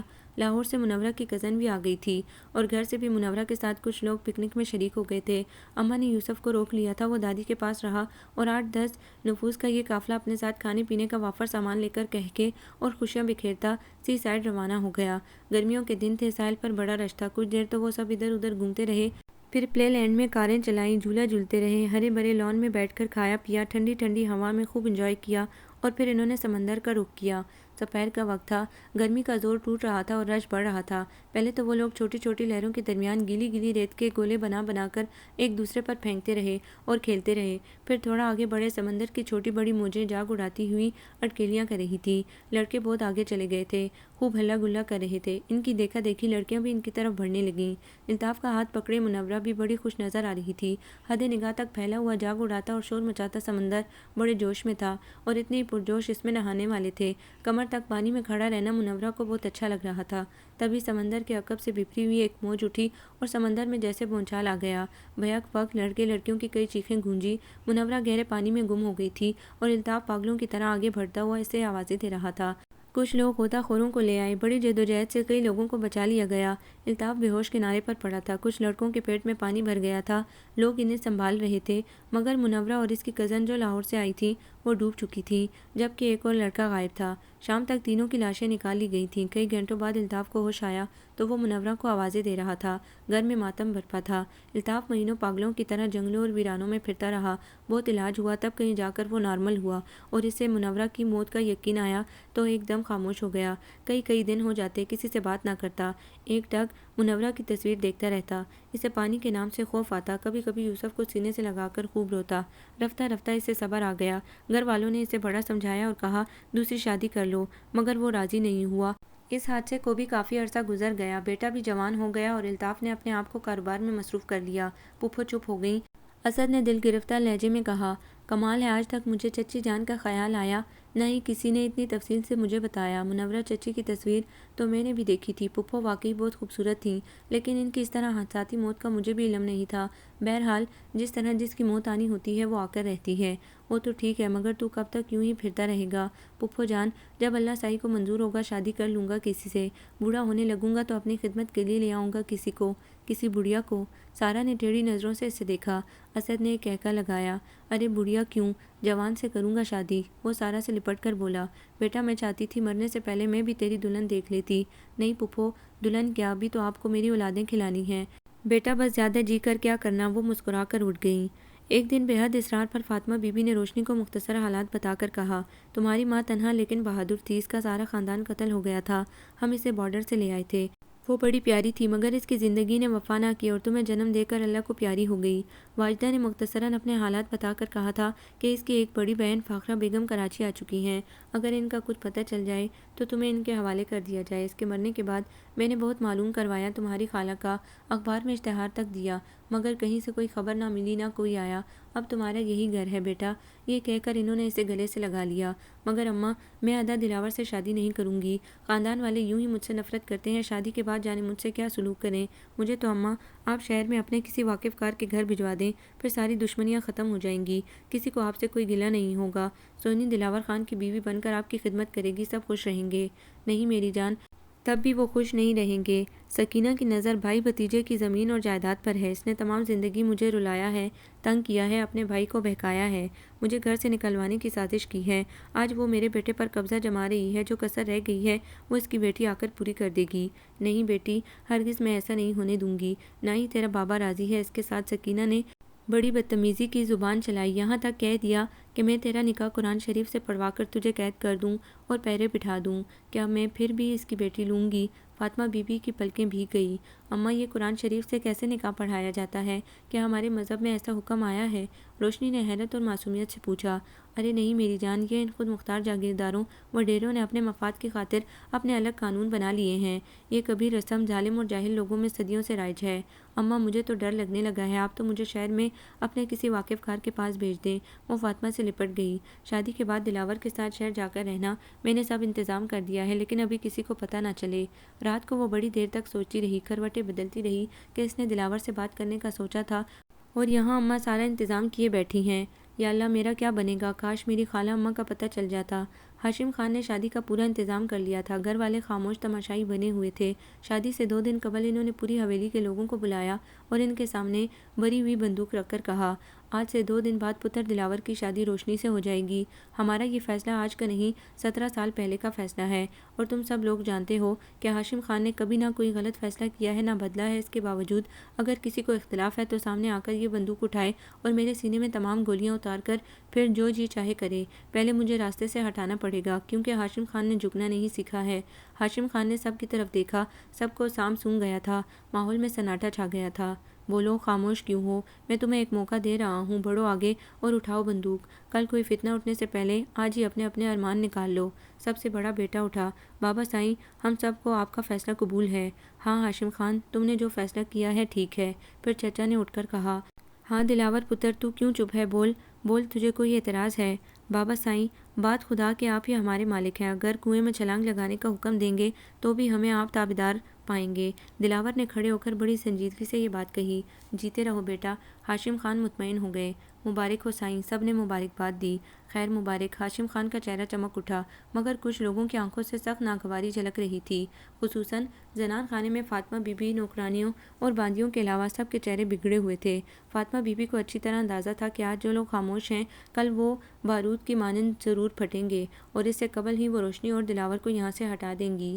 اسد اپنی اسٹڈی میں تھا کہ نوکر نے اطلاع دی، کوئی جمال شاہ آپ سے ملنے آئے ہیں۔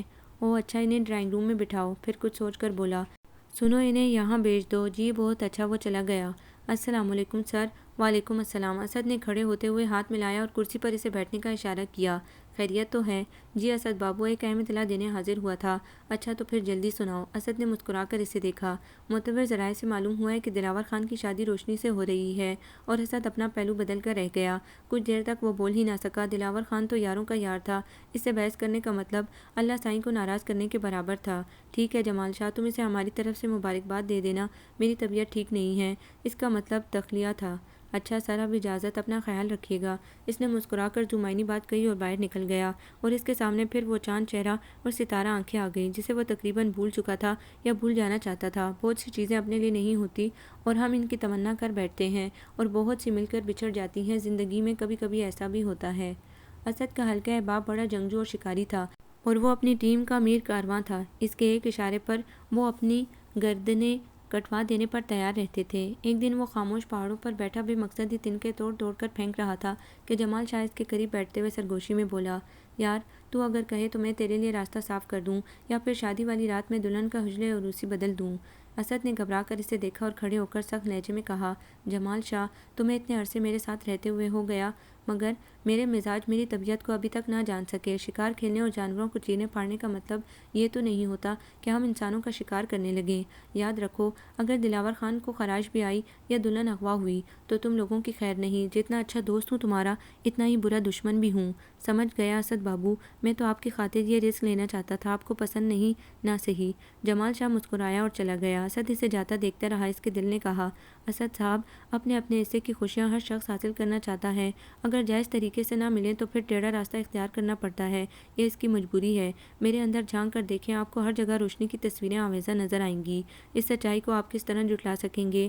مگر اسد نے اپنے لب سی لیے، کچھ نہیں بولا۔ اب اس کا دل شکار میں نہ لگتا۔ اسی اثنا میں اسے دلاور خان کی شادی کا دعوت نامہ ملا، مگر اس نے طبیعت کی خرابی کا بہانہ کر کے معذرت کر لی۔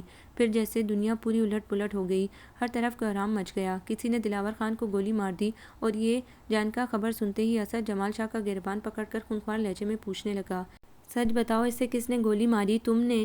اسد کی آنکھوں میں خون اتر آیا۔ بندوق پر اس کی گرفت سخت ہو گئی۔ نہ نہیں اسد بابو، قسم سے باہر کے کسی آدمی نے یہ جرات نہیں کی، وہ تو سب کا سجن، سب کا عزیز تھا، یہ کام اندر ہوا ہے۔ تم اتنے وثوق سے کس طرح کہہ رہے ہو؟ مجھے کالو نے بتایا تھا، وہ دلاور خان کے مویشی چراتا ہے۔ ہاشم خان کی بہن نہیں چاہتی تھی کہ دلاور کی شادی روشنی سے ہو، کیونکہ سونی دلاور خان کی منگیتر تھی، بلکہ خاندان میں سب کی کوشش یہی تھی کہ روشنی حویلی سے چلی جائے۔ اس کی وجہ سے فاطمہ بی بی اور ہاشم خان اپنے بھائی بہن بھتیجوں کے حقوق سے غافل ہو گئے تھے، اور ایک غیر خاندان کی لڑکی کو اپنے خاندان میں شامل کر رہے تھے۔ پس پردہ دشمنی کی یہی وجہ تھی۔ کالو چونکہ حویلی میں آتا جاتا تھا، اس لیے اسے سب پتہ تھا۔ اوہ، یہ تو بہت برا ہوا، اسد خود کلامی کے انداز میں بولا۔ اس کے اندر اس وقت بڑی توڑ پھوڑ مچی ہوئی تھی۔ ایک طرف دلاور اس کا دوست، اس کا ساتھی تھا، اور دوسری طرف روشنی اس کی زندگی کی اولین تمنا۔ مگر اس دل کو کون سمجھاتا جو انجانے میں اس کی طلب کر بیٹھا تھا، پھر اس سے دستبردار بھی ہونا نہیں چاہتا تھا۔ اب جب کہ دلاور اس دنیا میں نہیں رہا تھا اور روشنی بے آسرا اور لاوارث ہو چکی تھی، تو اس کا فرض تھا کہ وہ روشنی کو سہارا دینے کے لیے اپنا ہاتھ بڑھاتا، مگر کس ناطے، کس رشتے، کس حوالے سے؟ اور وہ جاگ کی طرح بیٹھتا چلا گیا۔ دوسرے دن وہ اپنے دوستوں کے ساتھ ہاشم خان سے دلاور خان کی اچانک موت کا افسوس کرنے گیا، تو ہاشم خان گھنگ سے خالی خالی نظروں سے سب کی طرف دیکھ رہے تھے۔ ان کے حواس مختل ہو چکے تھے۔ بھائیوں بیٹوں نے روتے ہوئے کہا، اماں کو غشی کے دورے پڑ رہے ہیں اور بابا کسی کو پہچانتے نہیں، ہم تو لٹ گئے ادا۔ اسد اور جمال شاہ نے ان کی پشت پر ہاتھ رکھ کر تسلی دی۔ صبر کی تلقین کی۔ کسی نے پوچھا، ادا، اس ایک رات کی دلہن پر کیا بیتی؟ اے، مجھ سے کیا پوچھتا ہے؟ ساری آفت کی پوریا تو وہی ہے، ایسے سو رہی ہے۔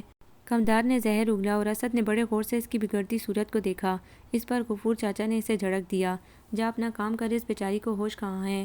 اس ماحول کو دیکھ کر اسد سمجھ گیا تھا کہ جمال شاہ کی معلومات میں وزن تھا، اور یہاں تو سب ہی اس کے خلاف تھے، اور پھر وہ خاموشی سے اٹھ کر چلے گئے۔ تعزیت، افسوس اور صبر کی تلقین کے سوا کچھ کہنا کسی طرح مناسب نہ تھا۔ ہاشم خان کی وہ بہن جو ہر لمحہ روشنی سے خار کھاتی تھی، بھائی بھاوت سے اپنے حقوق کے لیے لڑتی، بقول اس کے کہ جانے کس کمی کمین کی اولاد کو گھر لے آیا ہے اور اب اسے اپنے خاندان میں شامل کر رہا ہے، ہم ایسا کبھی نہیں ہونے دیں گے۔ لیکن ماں باپ کی محبتوں اور ان کے اٹل فیصلوں کے آگے کوئی نہ ٹک سکا۔ انہوں نے جو چاہا وہ کر دکھایا، لیکن اس کا انجام اتنا بھیانک نکلے گا کوئی سوچ بھی نہ سکتا تھا۔ خاندانی رنجشوں اور زر زمین کے لیے پوری ریاستیں ملیامٹ ہو گئیں۔ یہ تو پھر ایک گھر اور خاندان کی بات تھی۔ ماں تو پھر ہوش و حواس میں تھی، مگر ہاشم خان کو اس کے جوان بیٹے کی لاش اور ایک لے پالک نواسی کی بے وقت بیوقی نے ہوش و حواس سے بیگانہ کر دیا تھا۔ دماغ گنگ ہو گیا تھا، زبان تالو سے لگ گئی تھی۔ فاطمہ بی بی نے اپنے آپ کو سنبھال تو لیا تھا، مگر جوان بیٹے کی موت نے ان کے اندر گاؤ لگا دیے تھے۔ اس موقع پر بھائی بہن روشنی کے خلاف زہر اگل اگل کر ماں کو احساس دلا رہے تھے، اپنے جلے پپولے پھوڑ رہے تھے۔ بابو، ارے میری سونی، تجھے پسند نہ تھی نہ صحیح، پر تو میرے چندہ دلاور کو کہیں اور پیار دیتی، یہ دن تو نہ دیکھنا پڑتا۔ وہ منحوس میرے لال کو نگل گئی۔ نند کہتی، اماں تم نے دوسروں کا حق مارا تھا، میرے گبرو جوان ویر کا یہ پچھل پیری خون پی گئی۔ اللہ سائیں کے لیے اماں اب اس کو گھر سے نکالو، ورنہ ہمارے پورے خاندان پر عذاب نازل ہو جائے گا۔ فاطمہ بی بی گھبرا گھبرا کر سب کا منہ دیکھ رہی تھی۔ انہیں اب روشنی یاد نہیں آ رہی تھی۔ ان کی آنکھوں کے سامنے تو خون کا دریا ٹھہر گیا تھا۔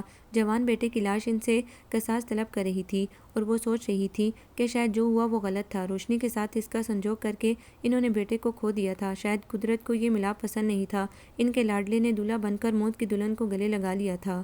انہوں نے روتی بلکتی بیٹیوں، بہوؤں، بیٹوں اور نند کو گلے سے لگا لیا، اور خود بھی رو پڑی، اور یوں لگا جیسے دلاور کا جنازہ ابھی اٹھا ہو۔ جب آنسوؤں کے بادل برس کر مطلع صاف ہوا تو فاطمہ بی بی بالکل ہی بدل چکی تھیں۔ یہ سچ تھا، اپنا خون اپنا ہی ہوتا ہے۔ اس نے رنگ دکھا دیا تھا۔ جو دور تھے وہ قریب، اور جو دل کے بہت قریب تھے وہ آنکھوں سے بھی دور ہو گئے۔ روشنی کے نکلوانے کا جب اصرار بڑھا تو انہوں نے کہا، میری دھیو، جو ہوا سو ہوا، اب اس کلموہی کو عدت تو گزار لینے دو، اس کے بعد جہاں جی چاہے چلی جائے گی۔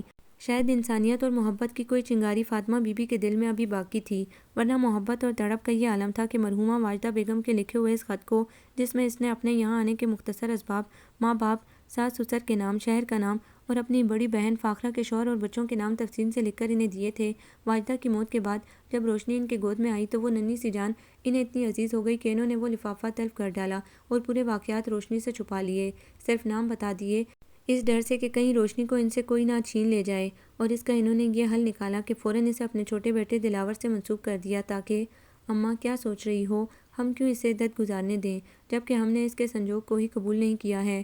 بیٹی نے تیر چھوڑا۔ فاطمہ بی بی نے سپاٹ نظروں سے دیکھتی رہ گئی۔ کیا کہتی، الفاظ ہی ختم ہو گئے تھے۔ ان کی سمجھ میں کچھ نہیں آیا کہ کیا غلط تھا کیا صحیح۔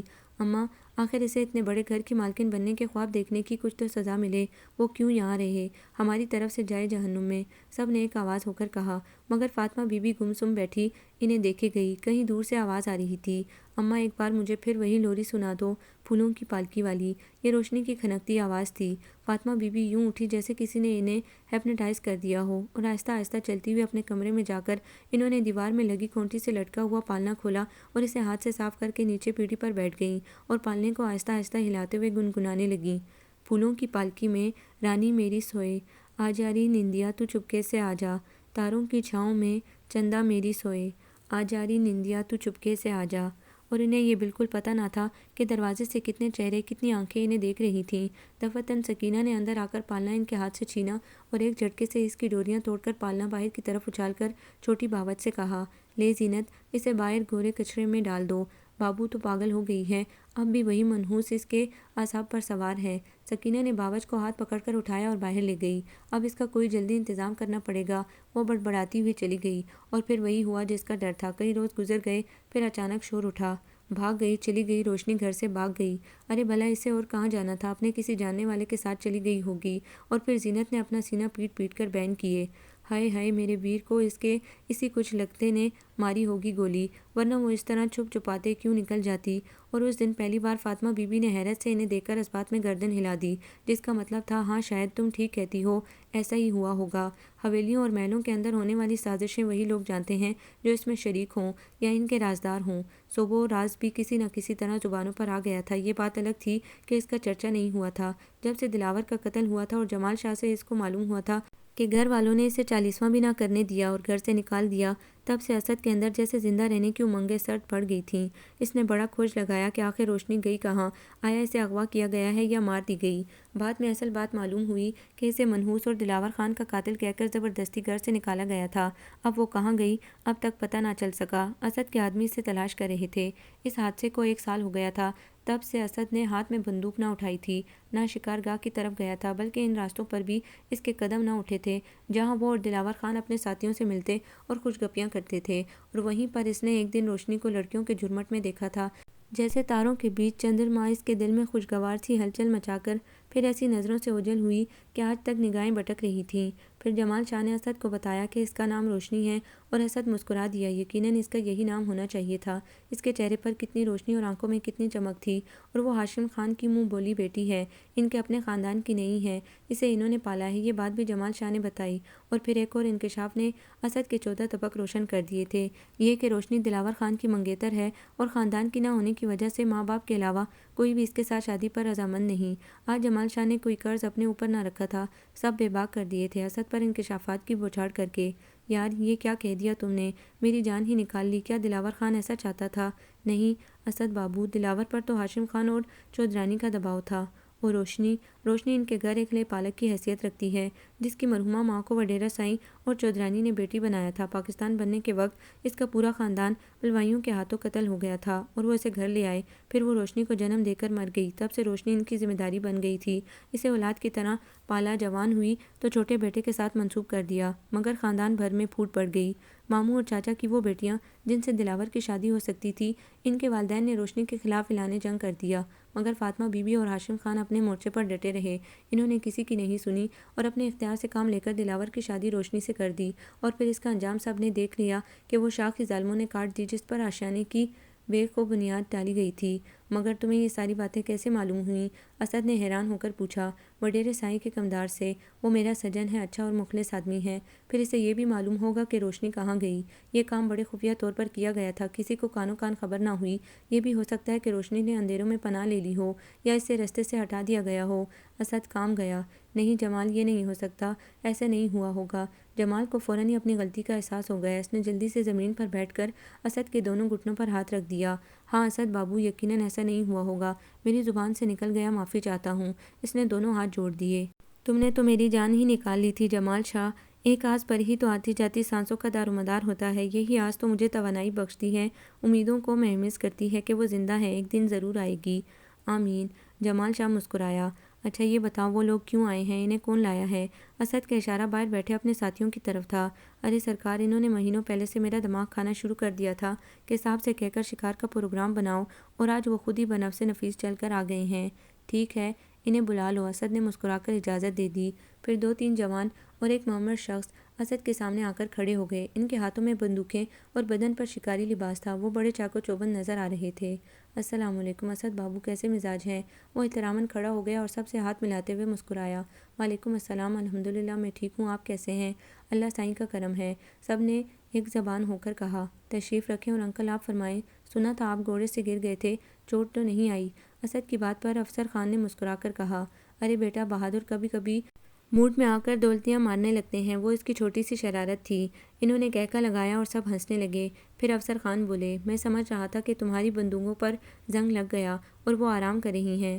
نہیں انکل، اسد نے پرجوش لہجے میں کہا، وہ اسی طرح سیکل اور شکار پر چپٹنے کے لیے بے قرار ہیں۔ اوہ وہی کہوں، میرا شیر کچار سے کیوں نہیں نکلا؟ انہوں نے اسد کی پشت پیار سے تھپ تھپائی۔ بس انکل، کچھ موڈ نہیں ہو رہا تھا۔ میں جانتا ہوں بیٹا، سچ پوچھو تو دلاور کے قتل کا ہم سب کو بہت افسوس ہے، مگر بیٹا موت جس حوالے سے آنی ہوتی ہے آ جاتی ہے، کوئی اسے روک نہیں سکتا۔ اللہ اسے اپنے دامن رحمت میں جگہ دے۔ سجن قسم کا نوجوان تھا۔ دلاور کے ذکر نے ماحول کو تھوڑا سا سوگوار کر دیا، تب اس شجاع نے موضوع بدل لیا۔ اسد بھائی، انکل نے جنگل میں کچھ جنگ و رباب کا بھی انتظام کیا ہے، کچھ تانپورہ اور الغوزہ نواز نے بھی اپنی خدمات پیش کی ہیں، بڑا مزہ آئے گا۔ ٹھیک ہے، جو دوستوں کی مرضی۔ اسد نے مسکرا کر جمال شاہ کی طرف دیکھا۔ میاں ہماری رائفلیں لوڈ کر لو، ہم چلتے ہیں۔ ہرے، سب نے خوشی کا نعرہ لگایا اور جیپ روانہ ہو گئی۔ ان لوگوں نے جنگل میں اپنی مخصوص جگہ پر ڈیرا ڈال دیا، خیمے لگ گئے، جگہ جگہ جانوروں کی وجہ سے آگ روشن کر دی گئی۔ اس بار انہوں نے اپنے شکار کا انداز بدل دیا تھا، وہ شکار کم کرتے، انجوائے زیادہ کرتے تھے، محض اسد بابو کی وجہ سے، کہ کہیں اس یکسانیت سے وہ بور نہ ہو جائیں۔ چھوٹے موٹے جانور، مرغابیاں، مور، تیتر، خرگوش، یا کبھی کوئی میمنہ شامت کا مارا ادھر آ نکلتا اور وہ اسے شکار کر لیتے۔ کچھ مچھلی کے شکار کا شوق رکھتے تھے، وہیں آگ پر سلاخیں رکھ کر مچھلیاں صاف کر کے ان پر رکھ دیتے، پھر باقی شکار کا گوشت بھی اسی طرح بھونا جاتا، اور اس طرح دسترخوان سجا دیتے تھے۔ ایک چھوٹا موٹا کچن کا مختصر سا سامان ان کے ساتھ ہوتا تھا۔ جمال اور شیدے کوکنگ کرتے، اچھا خاصا پکنک ٹور بن جاتا تھا، شکار کا لطف بھی رہتا اور پکنک کا مزہ بھی۔ پھر ایک رات الغوزہ مستی خان، کھوسا خان اور ان کے ساتھی اپنی بانسری اور ساز لے کر آ گئے۔ ایک عرصے کے بعد اسد نے بانسری کی تان سنی تھی۔ سارا ماحول گونج گیا۔ واقعی جنگل میں منگل کا سماں پیدا ہو گیا تھا۔ اسد نے سب کی تواضع بنی ہوئی مچھلی اور قہوے سے کی اور اکرام و انعام دے کر رخصت کر دیا۔ شب بیداری سے جہاں وہ خوش اور تازہ دم تھے، وہیں انہیں آرام کی شدید طلب بھی محسوس ہو رہی تھی، اور آخر وہ لوگ واپس آ گئے۔ زندگی پھر اپنی روٹین پر آ گئی تھی۔ وہ زیادہ تر اسٹڈی میں مصروف رہتا تھا۔ جب سے دلاور قتل ہوا اور روشنی ایک جھماکے سے آنکھوں میں ہلچل مچا کر کسی پراسرار کہانی کا کردار بن گئی تھی، اسد کی دلچسپی شکار سے تقریباً ختم ہو گئی تھی۔ جب اسٹڈی سے دل گھبراتا تو گاڑی لے کر نکل جاتا۔ لانگ ڈرائیونگ پہ اس سے بڑا سکون ملتا تھا۔ موسم سرما رخصت ہو چکا تھا اور گرمیوں کی رت کے ساتھ ساتھ دھوپ میں بھی کافی تپش پیدا ہو گئی تھی، اور آسمان پر بادل بھی امنڈ گمنڈ کر آ رہے تھے، بارشوں کے پیغامبر بن کر۔ ہواؤں کی چال میں نرمی آ گئی تھی اور شجر و حجر چومنے لگے تھے۔ موسم خوبصورت ہو گیا تھا۔ اتنے میں بادل گرجے اور بارش شروع ہو گئی۔ اسد اس وقت شہر کی لمبی چوڑی سڑکوں سے نکل کر کچے میدانوں کی طرف گیا تھا۔ ابھی شام تھی، مگر سیاہ گٹاؤں کی وجہ سے ہر طرف اندھیرا ہو گیا تھا۔ بارش کی وجہ سے اس نے کار کے شیشے چڑھا دیے تھے اور گاڑی آہستہ آہستہ چلا رہا تھا، کیونکہ جگہ جگہ گڑھوں میں پانی بھر گیا تھا اور اب وہ گاڑی موڑنے کی کوشش کر رہا تھا۔ بارش بھی بڑی زور و شور سے شروع ہو گئی تھی۔ اتنے میں بادل زور سے گرجے، بجلی چمکی۔ اس نے دیکھا کہ کوئی عورت میلی پھٹی چادر میں خود کو چھپائے ایک درخت سے لگی کھڑی تیز بارش میں بھیگ رہی تھی۔ وہ سمجھ گیا کہ کوئی غریب عورت کچی آبادی سے نکلی ہوگی کسی کام سے، اور راستے میں بارش ہو گئی، یقیناً اسے مدد کی ضرورت ہوگی۔ یہ سوچ کر اس نے گاڑی قریب جا کر کھڑی کر دی اور پیچھے کا دروازہ کھول کر بلند آواز میں کہا، دیکھو تم کوئی بھی ہو، آؤ گاڑی میں بیٹھ جاؤ، میں تمہیں تمہارے گھر پہنچا دوں گا۔ تم پیچھے کچی آبادی سے آئی ہو نا؟ بارش تیز ہو رہی ہے، فی الحال بارش کے جلدی رکنے کا کوئی امکان نہیں۔ نہیں نہیں، میں چلی جاؤں گی، آپ جائیے۔ وہ عورت سمٹ کر درخت کے پیچھے چھپ گئی۔ ایسی حالت میں تنہا آپ کو اس ویرانے میں چھوڑ کر کیسے چلا جاؤں؟ آپ مجھ پر اعتبار کریں، جہاں کہیں گی پہنچا دوں گا۔ مگر اس کی طرف سے کوئی جواب نہ آیا تو اسد تیزی سے دروازہ کھول کر باہر نکلا اور اسی تیزی سے اس کا ہاتھ پکڑ لیا۔ میری جسارت کو معاف کر دیجیے گا خاتون، آئیے پلیز، بارش نے طوفانی شکل اختیار کر لی ہے، آپ کیسے جائیں گی؟ ادھر کوئی گاڑی بھی نہیں ملے گی، ضد نہ کریں۔ اور وہ اسے تقریباً کھینچتا ہوا پچھلے کھلے ہوئے دروازے سے اندر سیٹ پر بٹھا کر جلدی سے دروازہ لاک کر دیا اور ڈرائیونگ سیٹ پر بیٹھ کر کار سٹارٹ کر دی۔ مجھے بتاتی جائیں کہاں اترنا ہے آپ کو، اس نے بغیر پیچھے دیکھے ہوئے کہا اور گاڑی کی رفتار بڑھا دی۔ کچھ دیر تک اسے کوئی آواز نہیں سنائی دی تو اس نے رفتار ہلکی کرتے ہوئے پوچھا، پلیز آپ میری رہنمائی کریں، مجھے راستوں کا پتہ نہیں، کچھ نشاندہی کریں کہ آپ کو کہاں جانا ہے۔ اس کے جواب میں ایک درد انگیز سسکی سنائی دی اور اسد پریشان ہو گیا اور اس کے ہاتھ اسٹیئرنگ پر ڈھیلے پڑ گئے۔ گاڑی رینگنے لگی۔ خیریت تو ہے، آپ رو کیوں رہی ہیں؟ اب بھی اس نے پیچھے مڑ کر نہیں دیکھا۔ کیسا ستم ہے کہ لوگ دوسروں کی عقدہ کشائی میں کتنے پرجوش نظر آتے ہیں، کسی کی مجبوری نہیں سمجھتے۔ میرا کوئی گھر نہیں صاحب، میں زمین کی بیٹی ہوں، میں نے کہا تھا نا کہ میں چلی جاؤں گی، پھر آپ نے کیوں زبردستی کی؟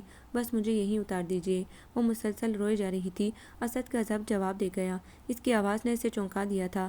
اس نے اندر کی لائٹ آن کر کے پیچھے دیکھا تو وہ دروازہ کھولنے کی کوشش کر رہی تھی۔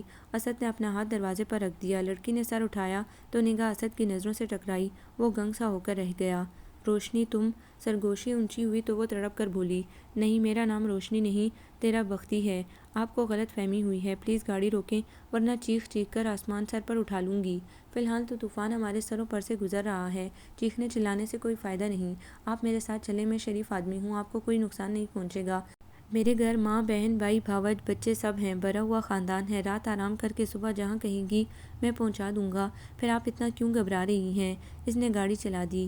آپ مجھے دشمنوں کے ساتھی معلوم ہوتے ہیں جو مجھے پھر بیڑیوں کے بٹ میں ڈال دیں گے، مجھ پر رحم کریں صاحب پلیز۔ وہ گاڑی کے ڈور سے پیشانی ٹکا کر ہچکیاں لینے لگی۔ اسد بے چین ہو گیا۔ نہیں نہیں روشنی، میں دشمنوں کا ساتھی نہیں، تمہارا دوست ہوں، مجھ پر اعتبار کرو۔ اور اس نے گاڑی کی رفتار تیز کر دی۔ اب گاڑی کچے میدانوں، بستیوں اور گلیوں سے نکل کر صاف ستھرے روڈ پر دوڑ رہی تھی۔ خیر سے منزل آ گئی تھی۔ کوارٹر تک پہنچتے پہنچتے طوفانی باد و باراں کا زور ٹوٹ گیا تھا اور بارش تھم گئی تھی۔ نوکر نے جلدی سے گیٹ کھولا تو کار سرسراتی ہوئی پورچ میں کھڑی ہو گئی۔ اندر کا دروازہ کھلا اور پھپھو سارا باہر آ گئیں۔ ہائے میرے بچے، اتنے طوفان میں تو کہاں نکل گیا تھا؟ میں کتنی پریشان تھی، کتنی بار کہا ہے یہ دوستی یاری ختم، اور دفتن ان کی نظر اندر سے نکلنے والی ایک اجنبی لڑکی پر رک گئی جو چادر میں اپنا چہرہ چھپانے کی کوشش کر رہی تھی۔ پھپھو جی، یہ مہمان ہیں، آپ انہیں اندر لے جا کر کپڑے وغیرہ تبدیل کرا کے کچھ کھلا پلا دیں، تب تک میں بھی چینج کر کے آ رہا ہوں۔ مگر بیٹا یہ ہے کون؟ اور تو اسے کہاں سے لایا ہے؟ پھپھو حیران تھی۔ فی الحال تو یہی کہا جا سکتا ہے کہ یہ خوبصورت مخلوق بارش کے رت میں آسمان سے اتری ہے۔ یہ کیا اٹھ پٹانگ ہانک رہا ہے؟ ارے میری پھپھو جانی، ہم اس کا بائیو ڈیٹا بعد میں پوچھ لیں گے، فی الحال اسے آرام کی ضرورت ہے۔ ٹھیک ہے، آؤ بیٹی، گھبراؤ نہیں۔ سارا بیگم نے اس کا یک اور کانپتا ہوا ہاتھ پکڑ لیا اور اسے اپنے کمرے میں لے گئیں اور الماری سے ایک جوڑا نکال کر دیتے ہوئے کہا، بیٹی ادھر باتھ روم ہے، آرام سے نہا دھو کر یہ کپڑے بدل کر آ جاؤ، پھر ہم دونوں ساتھ میں چائے پئیں گے۔ وہ مسکرائیں۔ ان کا لہجہ بڑا صاف ستھرا، نرم اور شیریں تھا۔ روشنی کی کچھ ڈھارس بندھی۔ جب وہ کپڑے بدل کر باہر نکلی تو اس نے اپنے گرد دوپٹہ اچھی طرح لپیٹا ہوا تھا، پھر بھی اس کا حسین پیکر ان ڈھیلے ڈھالے ان فٹ کپڑوں میں بھی خوبصورت لگ رہا تھا۔ پھپھو نے سر سے پاؤں تک اسے دیکھا اور گلے سے لگا کر مسکرائیں۔ بہت پیاری بچی ہو، اللہ نظر بد سے بچائے۔ پھر اسے اپنے سے لگائے لگائے کرسی پر بٹھا دیا۔ اچھا اب تھوڑا سا کچھ کھا کر گرم گرم چائے پی لو، طبیعت سنبھل جائے گی۔ روشنی نے انہیں کچھ ڈری ڈری محتاط نظروں سے دیکھا۔ وہ اس کی نگاہوں کا مفہوم سمجھ کر ہنس پڑی۔ نہیں، مجھ پر شک نہ کرو، یہ گھر جب تک تمہارے وارثوں کا پتہ نہ چلے تمہاری پناہ گاہ ہے، یہاں تمہیں کوئی تکلیف نہیں ہوگی، ہم سب تمہارے ہمدرد ہیں، ہمیں غلط نہ سمجھنا۔ وہ کچھ نہیں بولی اور سر جھکا کر لرزتی انگلیوں سے چائے کا کپ اٹھا لیا۔ نہیں، یہ بسکٹ یا سینڈوچ میں سے کچھ لے لو، خالی پیٹ میں چائے نہیں پینا۔ سارا پھپھو نے سینڈوچ اٹھا کر زبردستی اس کے ہاتھ میں تھما دیا اور وہ آہستہ آہستہ کھانے لگی، کیونکہ بھوک سے اس کی آنتیں اینٹنے لگی تھیں اور چہرہ بتا رہا تھا کہ کئی وقت سے اس نے کچھ نہیں کھایا۔ اس نے سینڈوچ چائے کے ساتھ ختم کر لیا تو سارا بیگم نے بڑی میٹھی مسکراہٹ سے دوسرا سینڈوچ بھی اس کے ہاتھ میں دے کر چائے کا کپ بھی بھر دیا۔ وہ گھبرا کر انہیں دیکھنے لگی۔ کوئی بات نہیں، ایک سے کچھ نہیں ہوگا، دوسرا سینڈوچ بھی تمہیں ختم کرنا ہے اور یہ چائے بھی۔ جی بس شکریہ، اس نے لجاجت سے کہا۔ شکریہ ادا کرنے کے لیے ابھی بہت وقت پڑا ہے، پہلے یہ سینڈوچ کھا لو، شاباش۔ اور سارا بیگم کی مہربان مسکراہٹ اور پیار بھرے اصرار نے اسے وہ سینڈوچ کھانے پر مجبور کر دیا۔ ماں جی میں پانی پیوں گی، اور پھپھو نے ٹھنڈی بوتل اور گلاس لا کر اس کے سامنے رکھ دیا اور اس نے یکے بعد دیگرے 2 گلاس پانی پی لیے۔ میں بہت پیاسی تھی، آپ کا بہت بہت شکریہ، یہ کہہ کر اس نے کپ اٹھا کر ہونٹوں سے لگا لیا۔ جب وہ کھا پی کر فارغ ہوئی تو انہوں نے ایک نرم و گداز بستر کی طرف اشارہ کر کے کہا، بیٹی اب تم اس پر آرام سے لیٹو، رات زیادہ ہو گئی ہے، اب تم سے انشاءاللہ صبح باتیں ہوں گی، میں تمہارے قریب ہوں، ڈرنے کی کوئی بات نہیں۔ یہ کہہ کر انہوں نے کھڑکیاں کھول کر پردے برابر کر دیے۔ آہستہ رفتار سے پنکھا کھول کر زیرو کا نائٹ سبز بلب روشن کر دیا۔ روشنی بستر پر لیٹ کر بے سدھ ہو گئی۔ مدت کے بعد اسے یہ آرام دہ بستر اور ماحول ملا تھا۔ وہ لیٹتے ہی سو گئی۔ سارا بیگم نے مسکرا کر اسے دیکھا اور آہستہ سے ریشمی چادر اس پر ڈال دی۔ ہاشم خان اور فاطمہ بی بی نے خاندان والوں کی پرواہ نہ کی تھی اور وقت آنے پر دلاور کا نکاح کر دیا تھا۔ نکاح ہوا اور سب کے چہروں پر جان لیوا خاموشی کی چھاپ لگ گئی تھی۔ ماحول پر اس طرح سکوت طاری ہوا جیسے کوئی طوفان دبے پاؤں بڑھ رہا ہو۔ سب نے دولہا دلہن کو ہاتھوں ہاتھ یوں لیا جیسے کسی جنازے کو کندھا دیا جاتا ہے۔ دولہا حجلے عروسی میں داخل ہوا اور وہ پھولوں کی سیج پر آہستہ سے دلہن کے قریب بیٹھ گیا۔ ابھی اس نے گھونگھٹ کی طرف ہاتھ بڑھایا ہی تھا کہ ایک کندھی گولی جانے کہاں سے آئی اور اس کے پہلو میں پیوست ہو گئی، پھر دوسری سینے میں لگی اور ایک ساتھ دولہا دلہن دونوں کی چیخیں نکل گئیں اور حویلی میں کھلبلی مچ گئی۔ ایک تو گولی کے دھماکے، دوسرے دونوں کی دلخراش چیخیں۔ حویلی کے در و دیوار لرز کر رہ گئے۔ دوڑتے قدموں اور بینڈ کی آوازوں نے تہلکہ مچا دیا۔ مرد اور عورتیں حجلے عروسی کی طرف بھاگیں۔ جب لوگ اندر آئے تو دولہا دلہن دونوں خون میں لت پت پڑے تھے۔ دلہن شاید زخمی تھی جبکہ دولہا زندگی ہار گیا تھا۔ سامنے کی کھڑکی کا پردہ اسی طرح ہل رہا تھا، جو کوئی بھی تھا اسی راستے سے فرار ہوا تھا۔ حویلی میں کوہرام مچ گیا۔ ڈاکٹر نے آ کر دولہے کی موت کی تصدیق کر دی۔ مارنے والا تو دونوں کو ختم کرنا چاہتا تھا، مگر عجلت میں وہ گولی صرف دولہا کو لگی اور دلہن بچ گئی۔ دوسری گولی پر بھی صرف دولہے کا نام لکھا ہوا تھا۔ وہ تو مارے دہشت گئی دلہن اس پر گر گئی اور دولہے کا خون اسے نہلا گیا۔ وہ بے ہوش ہو گئی۔ یہ اور غضب ہو گیا تھا۔ دلہن کو تو پہلے مر جانا چاہیے تھا، وہ کیوں بچ گئی؟ محبت اور انسانیت کے گلے پر چھری پھیرنے والوں نے کہا۔ اب انہیں کسی کا ڈر نہیں تھا۔ اب فضا بدل گئی تھی، موسم بدل گیا تھا، سوچیں بدل گئی تھیں۔ جوان کڑیل بیٹا خون میں نہایا ہوا سامنے پڑا تھا۔ فاطمہ بی بی کی تو کائنات لٹ گئی تھی۔ وہ سکتے کے عالم میں دیکھتی رہیں۔ دشمنوں نے پھر اکسایا، جھنجھوڑا۔ ارے ماں کیا دیکھتی ہے، اس کو گھر سے نکال، جس نے میرا سونا ویر کھا لیا۔ ہم نہ کہتے تھے کہ یہ سنجوگ راست نہیں آئے گا، مگر تو نہ مانی، دیکھ لیا انجام۔ مگر فاطمہ بی بی کی سمجھ میں کچھ نہیں آ رہا تھا کہ ایسا کیوں ہوا، جبکہ حویلی کا ہر شخص انہیں یقین دلانے کی کوشش کر رہا تھا کہ یہ ساری شرارتیں، مصیبتیں تمہاری اس دھی کی تھیں، جسے تم نے اپنے کلیجے سے لگا کر اپنی وراثت اسے سونپ دی تھی۔ غیر کے خون میں اتنی وفا کہاں؟ ایک دشمن دیس کی اجنبی عورت کی اولاد میں اتنا ظرف کیسے ہو سکتا ہے؟ میری اماں تو کتنی بھولی تھی، سام کو دودھ پلاتی رہی، اس نے موقع پا کر تجھے ہی ڈس دیا، نکال دے اسے اماں، نکال دے، ورنہ پورا خاندان اس کے زہر سے ہلاک ہو جائے گا۔ فاطمہ بی بی گم دیکھتی رہتی، کان سنسنا رہے تھے، ہر طرف یہی شور تھا کہ اس کو نکال دو، روشنی کو اندھیروں کے سپرد کر دو۔ اور پھر ایک دن حویلی میں دوسرا دھماکہ ہوا، روشنی چلی گئی، اماں تمہاری بہو بھاگ گئی، اور فاطمہ بی بی پہلی بار چیخیں، انہوں نے اپنے بال نوچ ڈالے۔ نہیں نہیں، وہ گھر سے کہیں نہیں جا سکتی، مجھے چھوڑ کر کہیں نہیں جا سکتی۔ انہوں نے اپنے سینے پر ہاتھ مارا، ارے اس کرم و جلی کا اس دنیا میں ہمارے سوا کون ہے؟ وہ رو رہی تھی اور ایک ایک کا گریبان پکڑ کر جھنجھوڑ رہی تھی، تم سب نے مل کر میرے دلاور شہزادے کے ساتھ اسے بھی اپنے راستے سے ہٹا دیا۔ آج جیسے انہیں ہوش آ گیا تھا۔ ہائے اللہ سائیں، یہ کیسا ظلم ہوا ہے، کیسی قیامت آئی کہ سب کچھ ختم ہو گیا۔ انہوں نے چاروں طرف اپنے آدمی دوڑائے مگر کہیں روشنی کا پتہ نہ چلا۔ مہینوں گزر گئے، اب وہ پچھتا رہی تھی کہ انہوں نے واجدہ کے دیے ہوئے نام اور کاغذات کیوں تلف کر ڈالے تھے۔ کاش اگر اصل واقعات روشنی کو بتا کر کاغذات اس کے حوالے کر دیے جاتے تو وہ یقیناً اپنے وارثوں تک پہنچ جاتی۔ نہ جانے بچی کہاں کہاں ٹھوکریں کھاتی پھر رہی ہوگی۔ اللہ سائیں تو مجھے کبھی معاف نہیں کرے گا۔ اور وہ پھوٹ پھوٹ کر روتی رہیں۔ یہ صدمہ فاطمہ بی بی کے اندر ایسا کنڈلی مار کر بیٹھا کہ جان لے کر ہی ٹلا۔ 3 مہینے بعد بڑے چودھری ہاشم خان بھی اللہ کو پیارے ہو گئے۔ ہوش و آواز تو وہ پہلے ہی کھو چکے تھے۔ جوان بیٹے کی خون میں ڈوبی ہوئی لاش کو دیکھ کر بیوی کی محبت اور غم ساری انہیں زندہ رکھے ہوئے تھی۔ سو ان کے بعد پھر آتی جاتی سانسوں کو کون سنبھالتا؟ کئی دن گزر جاتے، ان کے پاس کوئی نہ پھٹکتا۔ آخر انہوں نے بھی چھپکے سے اپنی آنکھیں بند کر لی ہمیشہ کے لیے۔ راستوں کی ساری رکاوٹیں دور ہو گئی تھیں، سب کے کلیجوں میں ٹھنڈ پڑ گئی تھی۔ 2 دن گزر گئے تھے مگر روشنی نے اصرار کے باوجود اپنے متعلق کچھ نہیں بتایا تھا، ہر وقت سہمی ڈری ڈری رہتی تھی۔ اسی اثنا میں اسد صرف 2 بار اس کے مزاج پرسی کو آیا تھا اور نہایت نرم لہجے میں اسے سمجھانے کی کوشش کی تھی۔ اسے بتایا تھا، دلاور میرا دوست تھا، ہم خیال، ہم اثر تھا، ہم دونوں ایک ساتھ شکار پر چپٹتے تھے، ایک ساتھ مارتے، ایک ساتھ بھوننے اور سب کے ساتھ ہلا گلا کر کے کھاتے تھے۔ ہم نے ایک ساتھ شہ سواری سیکھی تھی، جنگل کا چپا چپا ہمارے گھوڑوں کی ٹاپوں سے گونجتا رہتا تھا، ہم بہت اچھے دوست تھے۔ میں نے ایک بار تمہیں اپنی سہیلیوں کے ساتھ وہاں دیکھا تھا، تم کہیں سے واپس گھر آ رہی تھی، تم نے ہجرک اوڑھی ہوئی تھی مگر تم نے مجھے نہیں دیکھا تھا۔ اس کے بعد پتہ چلا کہ تم میرے دوست دلاور کی منگیتر ہو، یہ سن کر مجھے خوشی ہوئی۔ اس کے بعد حالات کچھ اتنی تیزی سے بدلے کہ تمہاری شادی بھی ہو گئی اور میرا دوست اس دنیا سے بھی نامراد چلا گیا۔ اتنا پیارا دوست، اتنا اچھا ساتھی مجھ سے بچھڑ گیا تھا۔ اس کے بعد تمہاری پراسرار گمشدگی کی خبر ملی، تم دلاور کی منکوہہ تھی۔ شادی کی رات ہی یہ سانحہ ظہور پذیر ہوا تھا۔ تم یقیناً بہت کچھ جانتی ہوگی، جبکہ اس بات کی بازگشت گوٹ میں ہر جگہ سنی گئی تھی کہ تم ہاشم خان کی لیپالک تھیں۔ تمہاری والدہ مرحومہ ان کی منہ بولی بیٹی تھی، ان کے بعد تم ان کی ذمہ داری بن گئی۔ بڑی ہونے پر کچھ تو تمہاری منہ بولی ماں نے تمہارے ماں باپ کے متعلق بتایا ہوگا کہ وہ کون تھے اور تمہاری ماں جنت مکانی گوٹ میں کیسے پہنچی۔ پھر دلاور کے قتل کے بعد تم عدت میں تھی، ایسی صورت میں حویلی کیوں چھوڑی؟ کیا واقعات تھے جنہوں نے تمہیں یک و تنہا گھر سے قدم نکالنے پر مجبور کیا؟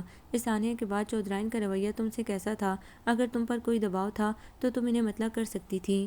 ہاں بیٹی، اسد نے ٹھیک کہا، اسے سب کچھ پتہ ہے۔ تمہارے لاپتہ ہو جانے پر اس نے بھی تمہیں بہت تلاش کیا تھا، اسے ڈر تھا کہ کہیں تم غلط ہاتھوں میں نہ پڑ جاؤ۔ وہ دوست کی عزت کو اپنی عزت سمجھتا ہے۔ اب تمہیں کوئی بات نہیں چھپانی چاہیے، بیٹی ہم پر اعتماد کرو۔ مجھے ڈر لگتا ہے ماں جی، وہ سارا بیگم سے لگ کر رو پڑی۔ تمہیں کس سے ڈر لگتا ہے؟ اسد نے پوچھا۔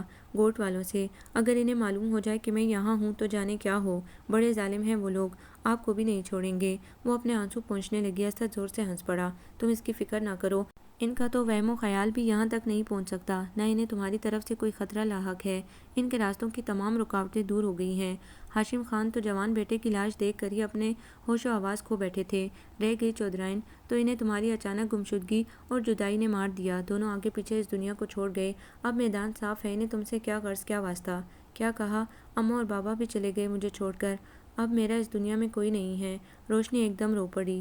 میری اماں، میرے بابا سائیں، میں بد نصیب تو ابھی زندہ تھی، پھر آپ کیوں چلے گئے مجھے تنہا چھوڑ کر؟ سارا بیگم نے اسے سینے سے لگا لیا۔ اسد کو افسوس ہوا کہ اس نے ان کی موت کا ذکر کیوں چھیڑ دیا۔ 17-18 سال جن محبتوں کی چھاؤں میں وہ رہی، جس گود میں وہ کھیلتی رہی، وہ چھاؤں، وہ گود اس سے چھن گئی تھی۔ وہ تو انہی دونوں کو اپنا ماں باپ سمجھتی تھی۔ محبت کا مفہوم اس نے انہی دونوں کی مہربان مسکراہٹوں اور خوشبو باتوں میں پایا تھا۔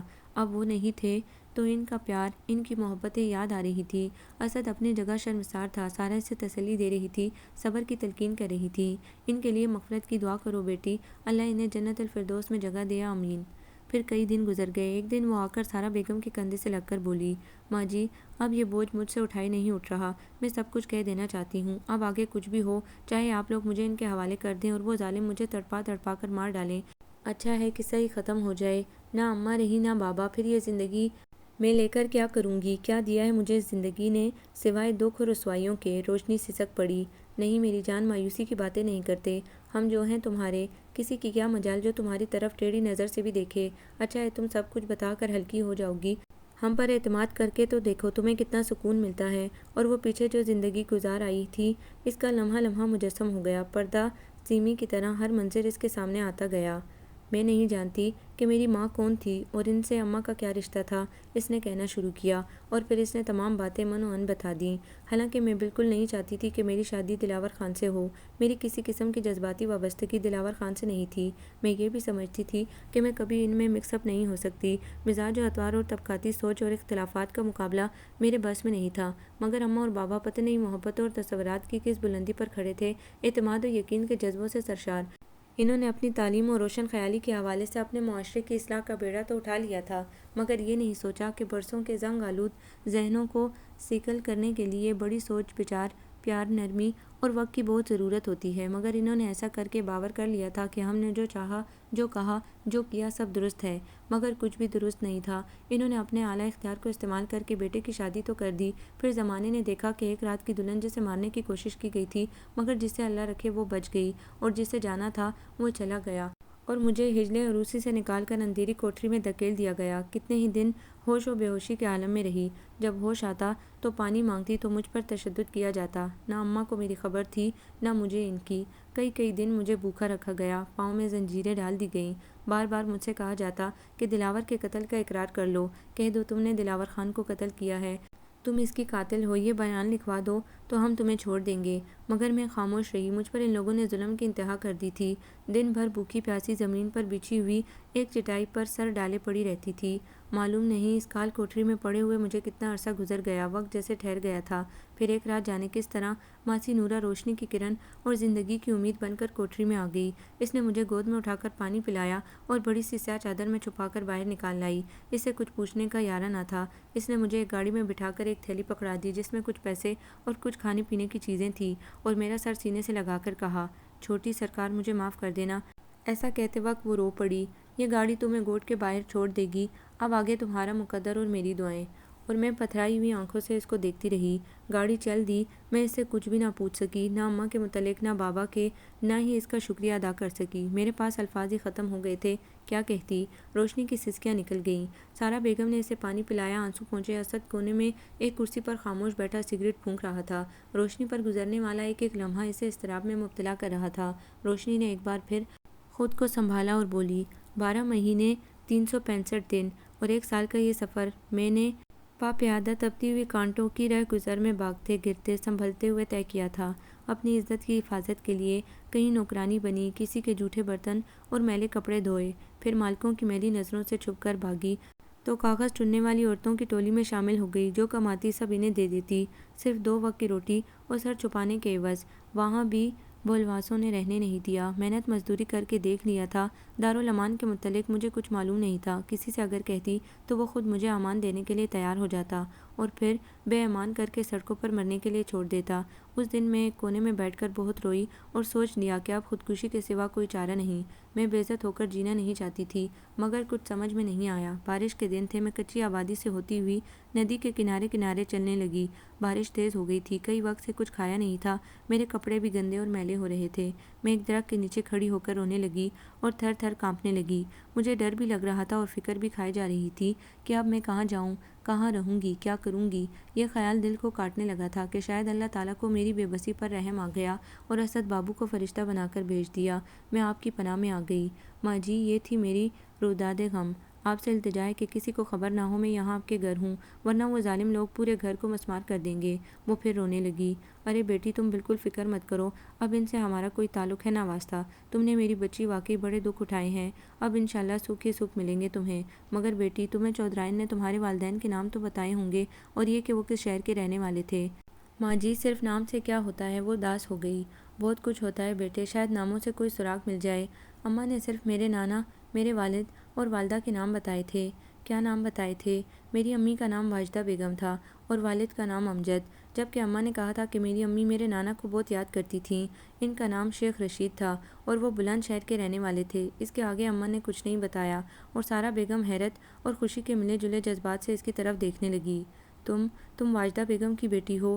روشنی میری جان، شیخ رشید تو میرے نانا جان تھے اور واجدہ بیگم میری چھوٹی خالہ ہے۔ تم ہمارے ہی چمن کا ٹوٹا ہوا پھول ہو۔ اللہ بخشے اماں جان کو کبھی کبھی اپنی چھوٹی بہن واجدہ کا ذکر کرتے کرتے آپ دیدہ ہو جاتی تھیں۔ انہیں معلوم ہو گیا تھا کہ ہجرت کے وقت میری خالہ کے شوہر کو شہید کر دیا گیا تھا۔ پھر ہمارے نانا جان اور باقی لوگوں پر کیا گزری، وہ سب کہاں گئے، کچھ پتہ نہیں چل سکا۔ ہم لوگ بھی لٹے لٹائے آئے تھے، صبر کر کے بیٹھ گئے، مگر اماں خالہ کو نہیں بھولی تھیں۔ ہم سوچ بھی نہیں سکتے تھے کہ اللہ پاک ایک دن تمہیں اتنے ڈرامائی انداز میں ملا دے گا۔ سارا روشنی کو سینے سے لگائے رو رہی تھی، پیار کر رہی تھی، اور اسد پر تو کچھ زیادہ ہی حیرت اور خوشی کا غلبہ طاری ہو رہا تھا جس نے اسے گنگ کر دیا تھا۔ صرف آنکھیں بول رہی تھی، مسرت سے بے تحاشا چمک رہی تھی اور ہونٹوں پر مسکراہٹ رقصاں تھی۔ پتھروں سے دودھ اور صدف سے موتی نکالنے والے میرے مولا نے تسبیح کے دانوں کی طرح ایک کو دوسرے سے ملا دیا تھا، ایک لڑی میں پرو دیا تھا۔ جو چہرہ دل میں روح بن کر زندہ تھا، وہ چہرہ ایک دن اتنے قریب آ جائے گا، یہ اس نے نہیں سوچا تھا۔ ارے اسد بیٹا، کچھ سنا چاند؟ ارے یہ تو اپنے ہی گھر کی روشنی، اپنی ہی اولاد نکلی۔ جا کر ایک بکرا لا، میں اپنی بچی کا صدقہ دوں گی، پھر اسے کوٹھی میں لے کر جاؤں گی۔ یہ سرپرائز ہوگا ان سب کے لیے۔ روشنی نے سر اٹھا کر بھیگی بھیگی پلکوں سے اسد کی طرف دیکھا اور شرما کر پھپھو کی گود میں سر رکھ دیا۔ سارا بیگم ہنس پڑی اور اسد مسکراتا ہوا باہر چلا گیا۔ دوسرے ہی دن کوٹھی سے پورا خاندان آ کر جمع ہو گیا۔ سب نے سنی تھی فاخرہ بیگم سے یہ کہانی۔ بچے دادی امی سے ضد کر کے کہانی سنا کرتے تھے اور وہ بچوں سے پوچھنے لگتیں، بیٹا کون سی کہانی سنو گے؟ دادی امی، چڑیا چڑے، راجا رانی اور دیو پری کی کہانی تو پرانی ہو گئی، اب کوئی نئی کہانی سنائیں۔ اچھا تو آج میں تمہیں پاکستان کی کہانی سناؤں گی، سنو گے؟ ہاں ہاں دادی امی ضرور سنیں گے، سب گوش بھر آواز ہو جاتے اور فاخرہ بیگم کا چہرہ خوشی سے چمکنے لگتا۔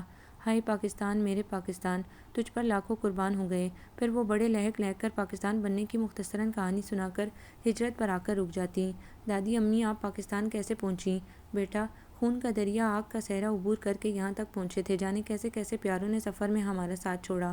اس دوران میں واجدہ بیگم اور شیخ رشید کا بار بار ذکر آتا تھا اور فاخرہ بیگم دلگیر ہو جاتی تھیں۔ اس طرح پورا خاندان ان کی داستان جان گیا تھا اور چھوٹی خالہ واجدہ بیگم تو سب کی یادوں میں اسی طرح زندہ تھی۔ کوٹھی میں سب کو بتا دیا گیا تھا کہ اماں مرحوم کی کھوئی ہوئی چھوٹی بہن واجدہ بیگم کی بیٹی مل گئی ہے۔ بس پھر کیا تھا، بھائی بابا جن کے بچے سبھی اسے دیکھنے آ گئے۔ بیٹی روشنی، یہ سب تمہارے اپنے ہیں، تمہاری بڑی خالہ فاخرہ بیگم کا پورا کنبہ۔ سب نے باری باری سے گلے سے لگا کر پیار کیا۔ وہ کچھ گھبرائی گھبرائی سی لگ رہی تھی، آنکھوں میں حیا کے ڈورے کھنچے ہوئے تھے۔ سب نے اسے بہت پسند کیا۔ روشنی بالکل اپنی اماں کی دوسری شبیہ تھی، وہی چاند سا اجلا چہرہ، بڑی بڑی آنکھیں، کھڑی ناک، چھوٹا سا دہانہ، لمبا چریرا بدن۔ سارا بیگم نے تصویر لا کر روشنی کے ہاتھ میں دے دی۔ دونوں بہنیں مسکرا رہی تھیں۔ تب سارا نے بتایا، یہ تمہاری بڑی خالہ یعنی میری امی حضور فاخرہ بیگم ہیں اور یہ تمہاری امی واجدہ بیگم یعنی میری چھوٹی خالہ۔ روشنی نے تصویر کو چوم لیا، پھر بڑی بھاوج نے اسد سے کہا، بس بہت ہو گئی، زیادہ دن مردہ چیزوں کے درمیان رہنے سے آدمی خود مردوں میں شمار ہونے لگتا ہے، یہ بھی کوئی زندگی ہے؟ اب ہم کوٹھی میں روشنی کے ملنے کی خوشی میں ایک شاندار پارٹی دیں گے۔ روشنی اور اسد چور نظروں سے ایک دوسرے کی طرف دیکھ کر مسکرا دیے۔ چلیں پھپھو، سامان باندھیں۔ اسد نے ایسی مسمسی صورت بنا کر کہا کہ سب ہنس پڑے۔ اب سامنے سے تمام پردے ہٹ گئے تھے۔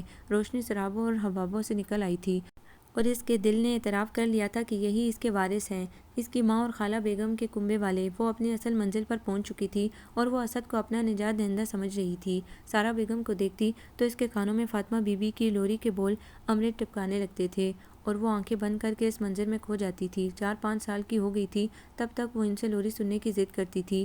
وہ دوڑ کر دالان میں لگے بڑے سے جھولے میں لیٹ کر آنکھیں بند کر لیتی۔ فاطمہ بی بی ممتا کی چلکتی مسکراہٹوں سے اس کو دیکھ کر اس کے جھولے کی ڈوری پکڑ کر گنگنانے لگتی، پھولوں کی پالکی میں سوئے میری رانی، آ جا رہی نندیا تو چپکے سے آ جا۔ لگا تھا فاطمہ بی بی اور سارا بیگم ایک ہی تصویر کے دو رخ تھے، محبت و چاہت اور وفا کی دیویاں خلوص کے پیکر۔ اماں، میں تمہیں کبھی نہیں بھول سکتی۔ روشنی کی آنکھوں میں آنسو آ جاتے، اتنے محبت کرنے والے اچانک اس سے بچھڑ گئے تھے اور اللہ نے اس کے بدلے سے اتنا بڑا خاندان، اتنے مہربان لوگ دیے تھے۔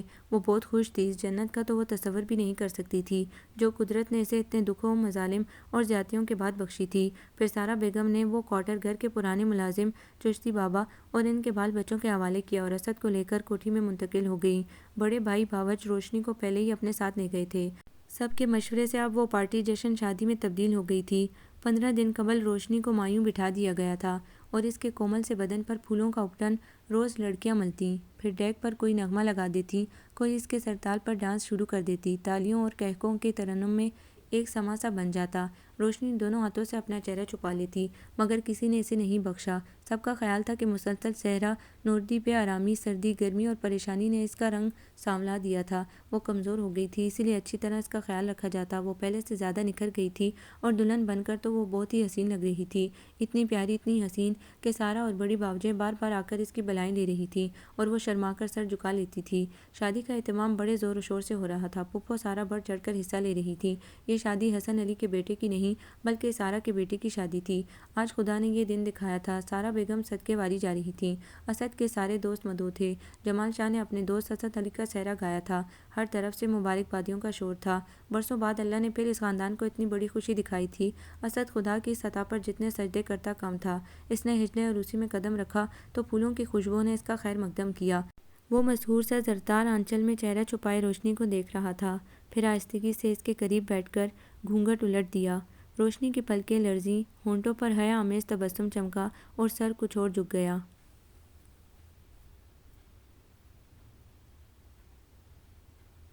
آپ کو یہ ناول کیسا لگا؟ کمنٹس میں اپنی رائے ضرور دیں۔ ہمارے چینل کو لائک کریں، سبسکرائب کریں، شیئر کریں۔